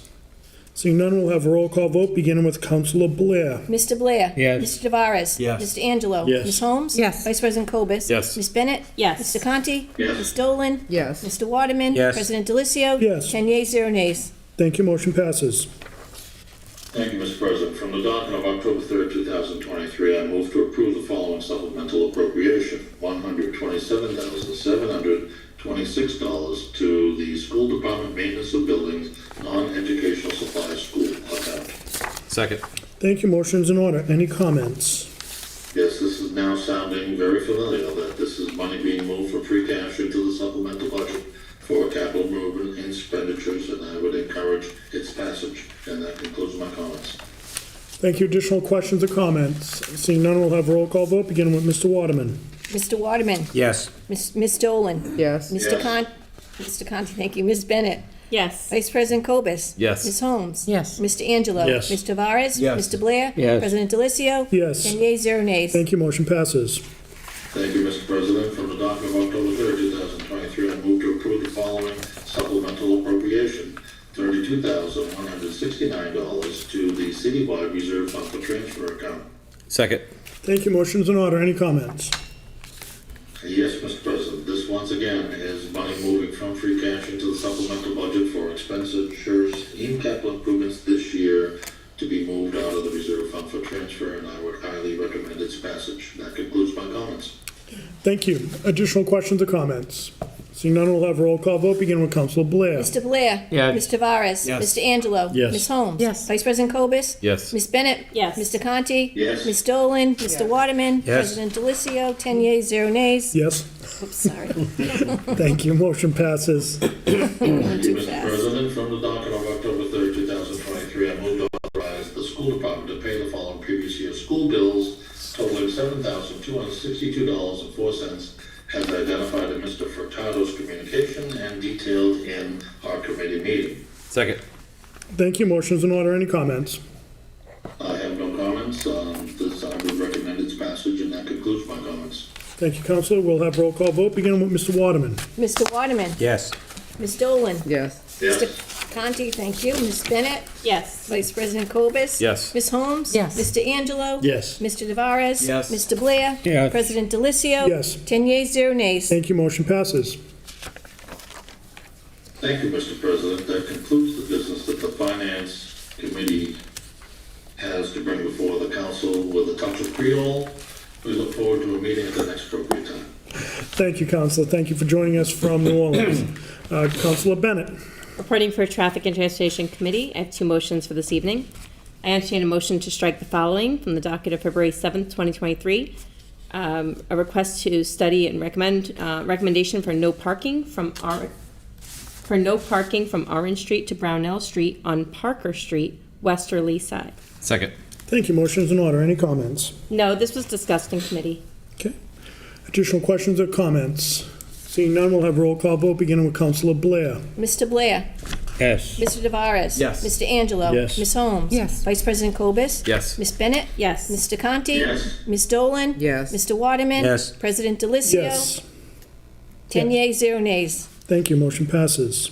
I entertain a motion to strike the following from the docket of December 6th, 2022, referred the following to the Traffic Study Commission and Traffic and Transportation Committee to look into multi-way stop signs at the intersection of Dennis Street at Eldridge Street. Second. Thank you. Motion is in order. Any comments? No additional comments. This was discussed in committee.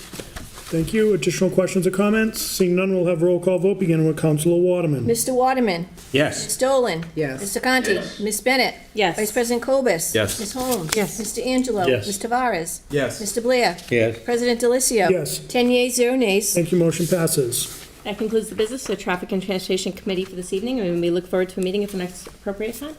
Thank you, Vice President Cobus. Thank you. Reporting for IT and Infrastructure Committee. We have one piece of business tonight from the docket of October 3rd, 2023. I move to transfer $14,942.36 from the citywide reserve fund for transfer account to the budget and admin emergency alert account. Second. Thank you, Councilor Holmes. Motion is in order. Any comments? We talked about this quite a bit in committee. I can talk about it some more if people have additional questions, but I think we covered it. I think the nodding heads around the horseshoe indicates people are satisfied, so that's all good. We'll have a roll call vote, beginning with Councilor Blair. Mr. Blair? Yes. Mr. Tavares? Yes. Mr. Angelo? Yes. Ms. Holmes? Yes. Vice President Cobus? Yes. Ms. Bennett? Yes. Mr. Conti? Yes. Ms. Dolan? Yes. Mr. Waterman? Yes. President Delicio? Yes. 10 yeas, 0 nays. Thank you, motion passes. That concludes the business for the IT and Infrastructure Committee, and I call for a committee meeting at the next appropriate time. Thank you. Councilor Holmes. Zoning and land use has no business this evening, but we'll call for a committee meeting at the next appropriate time. Thank you very much. Who will be reporting for city property? Mr. Angelo, you're going to double duties here, sir, so. Sir. Calling for city property and claims. I have several businesses. From the docket of October 3rd, 2023, I move to transfer $14,396.50 from citywide reserve fund for transfer to the following accounts. You may waive the Yes, reading. This second. was read last week. Thank you. Motion is in order. We have an amendment to this to add, to provide for safety, accessibility, and other upgrades within City Hall. Second. Thank you. Additional questions or comments? Seeing none, we'll have roll call vote, begin with Councilor Waterman. Mr. Waterman? Yes. Ms. Dolan? Yes. Mr. Conti? Yes. Ms. Bennett? Yes. Vice President Cobus? Yes. Ms. Holmes? Yes. Mr. Angelo? Yes. Ms. Tavares? Yes. Mr. Blair? Yes. President Delicio? Yes. 10 yeas, 0 nays. Thank you. Motion passes. Sorry. From the docket of October 3rd, 2023, I move to declare the following police vehicles as surplus and available for disposition for trade-in or to sell. Wait, point of order. Wasn't that the amendment? Yes, We Just did pass. vote, we did vote on the amendment, but I think we have Didn't to. we just vote on the amendment? yes. Let me see that. Okay, so it's a good call out. Thank you. So, Michael, you have to call for an amendment, so you actually have to move for an amendment. Oh, I thought he did. That's why I I seconded. thought I yeah. did. I did, though. And that's what we just voted on.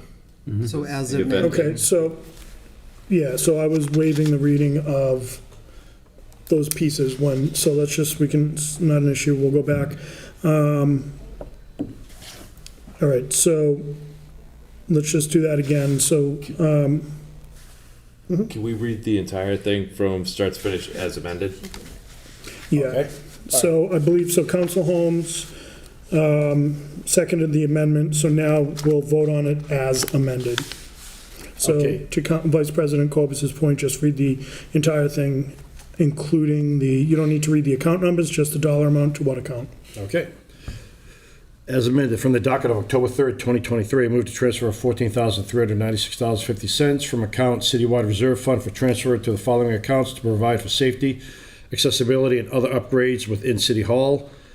$8,296, citywide building maintenance, $3,600, citywide plumbing services, $2,500.50, citywide supplies, building maintenance. Okay, that's what I was expecting. Good. Okay. So is there a second on that, Second. as amended? Well, So realistically, it should have been a friendly amendment where it's just adding Oh, I'm words. sorry. So, no, that's okay. It's not an issue. So, I accepted it as a friendly amendment, so the first vote will actually count, but I think it's appropriate that you read the entire piece. So, Madam Clerk, that makes sense, correct? It does make sense. Thank you. Okay, we'll go back to the second, the disposition. On the docket of October 3rd, 2023, I move to declare the following police vehicle as surplus and available for disposition for trade-in or to sell. 2014 Chevy Impala, 133,000 miles, 436, very poor. second. Okay, thank you. Motion's in order this time. I think that's, we've discussed this in committee. Okay, additional questions or concerns? Seeing none, we'll have roll call vote beginning with Councilor Blair. Mr. Blair? Yes. Mr. Tavares? Yes. Mr. Angelo? Yes. Ms. Holmes? Yes. Vice President Cobus? Yes. Ms. Bennett? Yes. Mr. Conti? Yes. Ms. Dolan? Yes. Mr. Waterman? Yes. President Delicio? Yes. 10 yeas, 0 nays. Thank you, motion passes. On the docket of October 3rd, 2023, I move to declare the following Treasurer's Office furniture as surplus and available for disposition. You may waive the reading. Second. Thank you, Councilor Holmes. Motion is in order. We discussed this in committee. Additional questions or comments? Seeing none, we'll have a roll call vote beginning with Councilor Blair. Mr. Blair? Yes. Mr. Tavares? Yes. Mr. Angelo? Yes. Ms. Holmes? Yes. Vice President Cobus? Yes. Ms. Bennett? Yes. Mr. Conti? Yes. Ms. Dolan? Yes. Mr. Waterman? Yes. President Delicio? Yes. 10 yeas, 0 nays. Thank you, motion passes. On the docket of October 3rd, 2023, I move to declare the following water department equipment as surplus and available for disposition. 200 water meters used, 1984 Cat 950 front-end loader, poor. Second. Thank you, motion is in order. Any comments? We discussed this in committee. Additional questions or comments? Seeing none, we'll have roll call vote beginning with Councilor Waterman. Mr. Waterman? Yes. Ms. Dolan? Yes. Mr. Conti? Yes. Ms. Bennett? Yes. Vice President Cobus? Yes. Ms. Holmes? Yes. Mr. Angelo? Yes. Mr. Tavares? Yes. Mr. Blair? Yes. President Delicio? Yes. 10 yeas, 0 nays. Thank you, motion passes. That's all there is for city property and claims, and we call for a meeting at the next appropriate time. Thank you, Councilor Angelo. We will now recognize Councilor Angelo. Thank you, President Delicio. Reporting for Personnel, Veterans, and Human Services Committee, I have several items. For the docket of October 3rd, 2023, I move to approve expending the following grant as grant amendments regarding receipt of a grant from Bristol Elder Services in the amount of $7,514 to the Council on Aging. Second. Thank you, motion is in order. Any comments? We discussed this in committee. Okay, additional questions or comments? Seeing none, we'll have roll call vote beginning with Councilor Blair. I have Waterman.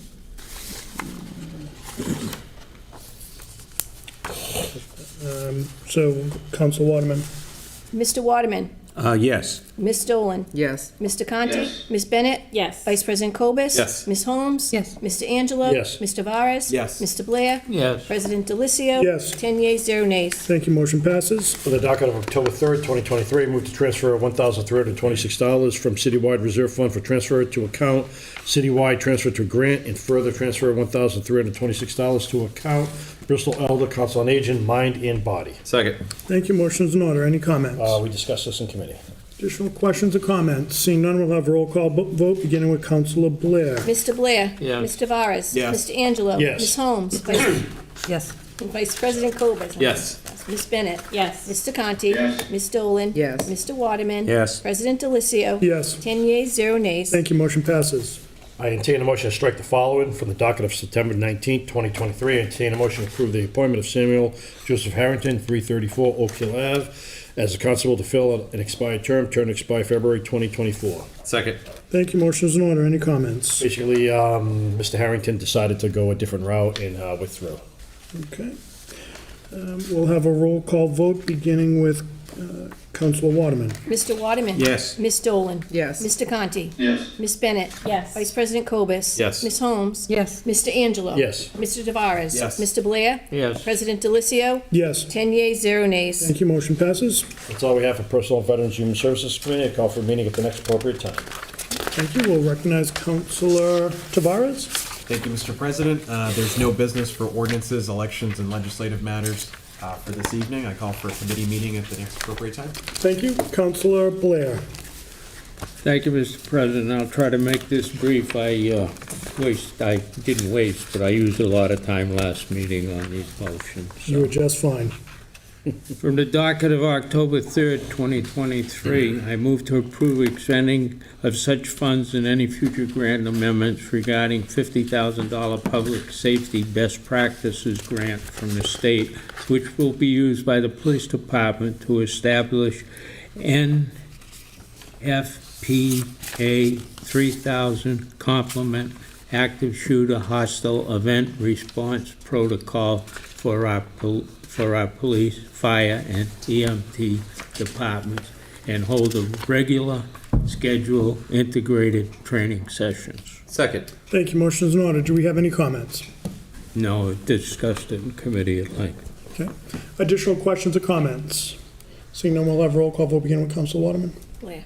That's Council Blair. Mr. Blair. Yes. Mr. Tavares. Yes. Mr. Angelo. Yes. Ms. Holmes. Yes. Vice President Cobus. Yes. Ms. Bennett. Yes. Mr. Conti. Ms. Dolan. Yes. Mr. Waterman. Yes. President Delicio. Yes. 10 yeas, 0 nays. Thank you, motion passes. From the docket of October 3rd, 2023, I move to approve expending of such funds and any future grant amendments regarding the anticipated receipt of $119,000 in funding via the Department of Mental Health, Massachusetts Jail Arrest Division Single Department Grant Program. Second. Thank you, motion is in order. Any comments? We discussed it in committee. Additional questions or comments? Seeing none, we'll have a roll call vote beginning with Council Waterman. Mr. Waterman. Yes. Ms. Dolan. Yes. Mr. Conti. Yes. Ms. Bennett. Yes. Vice President Cobus. Yes. Ms. Holmes. Yes. Mr. Angelo. Yes. Mr. Tavares. Yes. Mr. Blair. Yes. President Delicio. Yes. 10 yeas, 0 nays. Thank you, motion passes. Thank you. From the docket of October 3rd, 2023, I move to transfer $270.75 from police supplies to account police bills from previous years. Second. Thank you, Council Holmes. Motion is in order. Any comments? No. Additional questions or comments? Seeing none, we'll have a roll call vote beginning with Councilor Blair. Mr. Blair. Yes. Mr. Tavares. Yes. Mr. Angelo. Yes. Ms. Holmes. Yes. Vice President Cobus. Yes. Ms. Bennett. Yes. Mr. Conti. Yes. Ms. Dolan. Yes. Mr. Waterman. Yes. President Delicio. Yes. 10 yeas, 0 nays. Thank you, motion passes.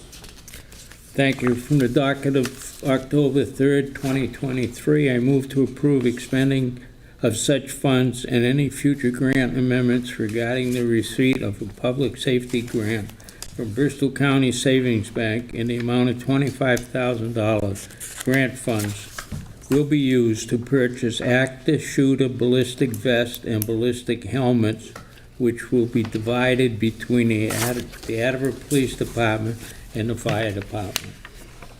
Is there a second? Second. Thank you, Vice President Cobus. Motion is in order. Any comments? No. Additional questions or comments?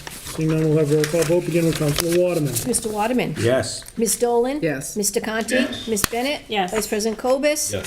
Ms. Holmes. Yes. Mr. Angelo. Yes. Mr. Tavares. Yes. Mr. Blair. Yes. President Delicio. Yes. 10 yeas, 0 nays. Thank you, motion passes. From the docket of October 3, 2023, I move to make the following transfers totaling $195,000 to satisfy the contract agreement reached between the police union and the city. $60,000 from Citywide Reserve Fund labor negotiations to police college credits. $95,000 Citywide Reserve Fund labor negotiations to police overtime. $6,000 from Citywide Reserve Fund labor negotiations to police holidays. $17,000 from account Citywide Reserve Fund labor negotiations to police longevity, and $17,000 from Citywide Reserve Fund labor negotiations to police salary detectives. Second. Thank you, Vice President Cobus. Motion is in order. Any comments? No. I've got one comment, right? I'd like to thank the negotiating committee, our mayor, and the police department, their negotiating committee, to come up with a contract that I feel is adequate at this point in time. The Quinn bill is back, not to the amount I would have liked it, but I think a good faith effort on the part of the administration, and I know the police are satisfied with their contract. I've had numerous conversations with the patrolmen, and administration over there, so we got it done. And I'd really like to thank the administration for her effort, because I know she get tired of me calling her. Additional questions or comments? None. Council Blair, what I would like to say is kudos to you. You've been like a dog with a bone with the Quinn bill over the last probably 4 or 5 years. You haven't given up on it, even though you hit some roadblocks along the way. Yeah. I too have had the opportunity to speak to several of the members of the police department who are quite appreciative. So kudos and nice work. And certainly kudos to the administration, not just on this contract, but several that have come down over the last several months. It's no small task, so kudos. No, it isn't. No. I was very appreciative of what we did get through that, and we ended up with a police department that was satisfied and felt good about it, so. Agreed. Additional questions or comments? Seeing none, appropriately we'll have a roll call vote beginning with Councilor Blair. Mr. Blair? Yes. Mr. Tavares? Yes. Mr. Angelo? Yes. Ms. Holmes? Yes. Vice President Cobus? Yes. Ms. Bennett? Yes. Mr. Conti? Ms. Dolan? Yes. Mr. Waterman? Yes. President Delicio? Yes. 10 yeas, 0 nays. Thank you, motion passes. Peter? Thank you very much for your indulgence. Request a committee meeting at the next appropriate time. Thank you. Councilor Conti? Thank you, Mr. President. I'm assuming you want me to read my new business. Senior tax abatement. Call for a meeting. Senior tax rate. We have no business to bring before the council this evening. We look forward to a meeting at the next appropriate time. Thank you. Councilor Angelo? Thank you, President Delicio. We have no business for classification and compensation, and call for a meeting at the next appropriate time. Very good, thank you very much. We have no old business, we have several pieces of new business for which we will recognize Councilor Bennett first. Thank you. First item of new business, I move to have the following new business referred for study and recommendation. Request to amend revised ordinances of the City of Attleboro, Section 10-5.2A, prohibited on certain streets as follows. To delete Holman Street southerly side from Pleasant to Brook Street and add Holman Street southerly side from Pleasant Street to Forest Street. Second. Thank you, motion's in order. Any comments? Yes, this came at a request from a school bus driver who's having some challenges on this last section of Holman Street with passing by with cars parked on both sides of the road. It's happened several times since the school year began. When talking with the bus driver, she believes the change that happened was a sale of a multifamily at the end of the road, and the residents now parking, instead of on the off-street parking on the streets. So this has created some significant delays for her, some challenges getting through that space, and there are, I believe, 7 children that are picked up along that route, so she doesn't really have an alternative route to take to avoid this problem. Okay. Additional questions or comments? Seeing none, we'll have a roll call vote beginning with Councilor Waterman. Mr. Waterman? Yes. Ms. Dolan? Yes. Mr. Conti? Yes. Ms. Bennett? Yes. Vice President Cobus? Yes. Ms. Holmes? Yes. Mr. Angelo? Yes. Mr. Tavares? Yes. Mr. Blair? Yes. President Delicio? Yes. 10 yeas, 0 nays. Thank you, motion passes. And Councilor Bennett, would you like to refer this to the Traffic Study Commission? Yes, please, thank you. Thank you. And I believe we'll need a public hearing as well. Do you want to wait until we hear back from? We can do that. Yeah, I think that'll you. make most sense. Okay. Thank you. We will now recognize Council Bennett again for a second piece of new business. I move to have the following new business referred for study and recommendation. Request for study and recommendation to reduce speed limit on South Avenue from Tiffany Street to the beginning of the state layout from 50 miles per hour to 40 miles per hour. Second. Thank you. Motion's in order. Any comments? Yes, as many of you know, there's a bit of a hot spot right at the intersection of South Ave, where the 95 interchange begins and where Green comes out. There's a T intersection there, and we've had several accidents. It's very much noticed as a hot spot in the city. And when looking at this, I've also received calls from residents that live there are several homes just before the 95 layout where they've had challenges getting in and out of their driveway. Examining the problem kind of from every angle, I noticed that when you're approaching Tiffany Street intersection, heading toward the 95 interchange, there's a posted 50 mile per hour speed limit that starts back at Tiffany Street. I think that's problematic. It's probably adding to the severity of the accidents, the frequency of the accidents, the number that we're seeing in this area, and making it dangerous for the residents whose homes may or may not have been there when that was posted. So I think this area has evolved, and it's definitely ripe for study. Any additional questions or comments on this? Seeing none, we'll have a roll call vote beginning with Councilor Blair. Yep. Mr. Blair? Yes. Mr. Tavares? Yes. Mr. Angelo? Yes. Ms. Holmes?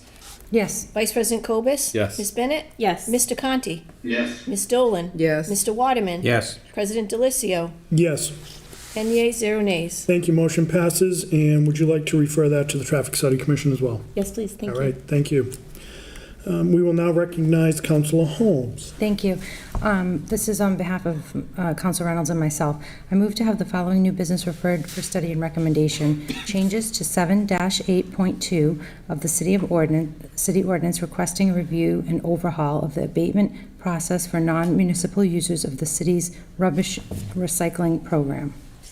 Second. Thank you, Vice President Cobus. Motion is in order. Any comments? This needs to be reviewed. Some of our residents are deciding to opt out, and the program in the ordinance is overly complicated, and I really think it, both Council Reynolds and myself feel like it needs to be reviewed. Thank you. Additional questions or comments? Seeing none, we'll have a roll call vote beginning with Councilor Waterman. Mr. Waterman? Yes. Ms. Dolan? Yes. Mr. Conti? Yes. Ms. Bennett? Yes. Vice President Cobus? Yes. Ms. Holmes? Yes. Mr. Angelo? Yes. Mr. Tavares? Yes. Mr. Blair? Yes. President Delicio? Yes. 10 yeas, 0 nays. Thank you. Motion passes. We'll refer that to ordinances and Councilor Tavares. I'm going to hold off on calling for a public hearing to give you time to research and get your arms around it. And then when you have it, we can call for the public hearing at an appropriate time. Appreciate that. Thank you. Finally, we'll recognize Mr. Conti.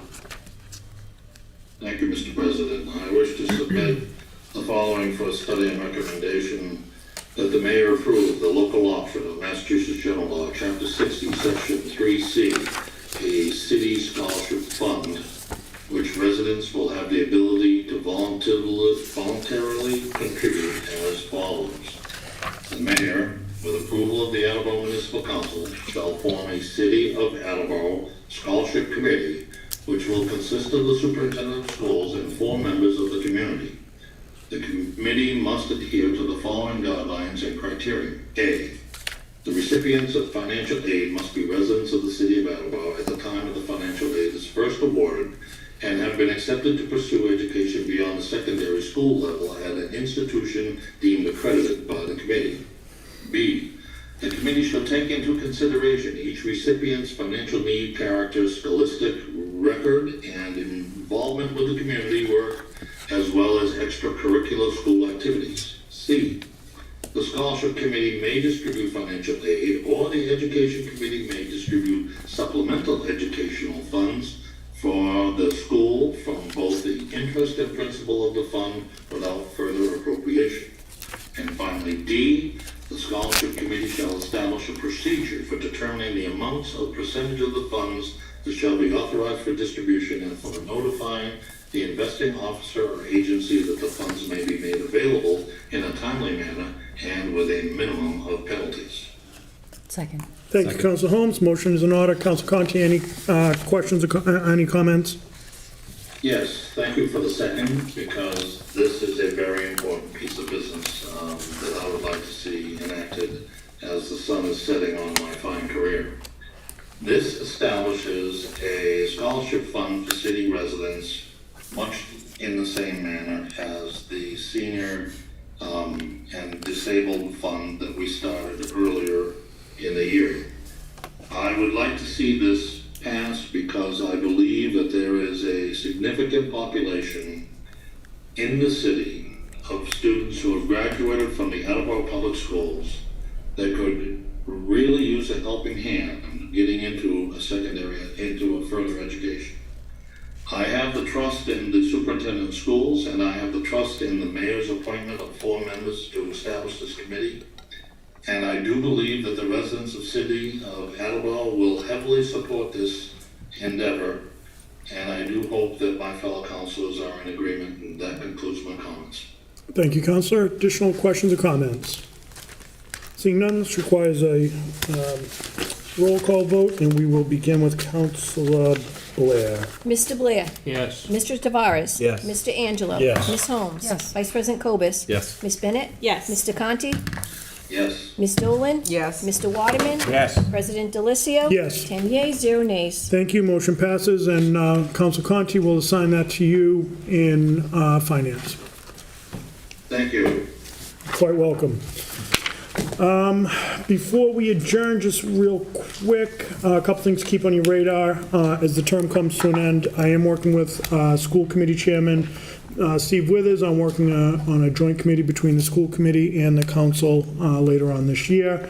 And also, after speaking with the mayor, there is a potential for an executive session to discuss a variety of issues in front of the city, so just keep your eyes open for those. That being said, I would entertain a motion to adjourn. Second. All those in favor, roll call vote? Just kidding, just kidding. Motion is in order. We'll begin with Council Waterman. Mr. Waterman? Yes. Ms. Dolan? Yes. Mr. Conti? Yes. Ms. Bennett? Yes. Vice President Cobus? Yes. Ms. Holmes? Yes. Mr. Angelo? Yes. Mr. Tavares? Yes. Mr. Blair? Yes. President Delicio? Yes. 10 yeas, 0 nays. Thank you. Motion passes, and we are adjourned at 8:58. Good night, Richard.